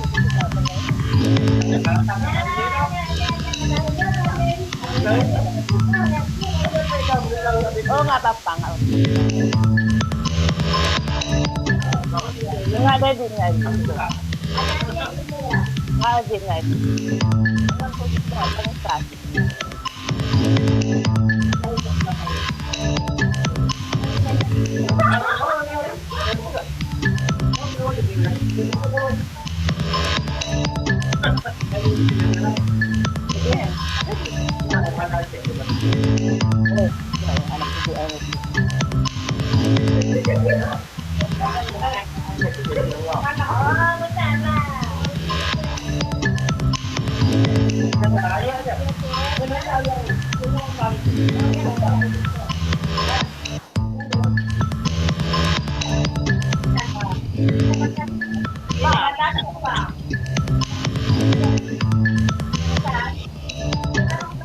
Jadi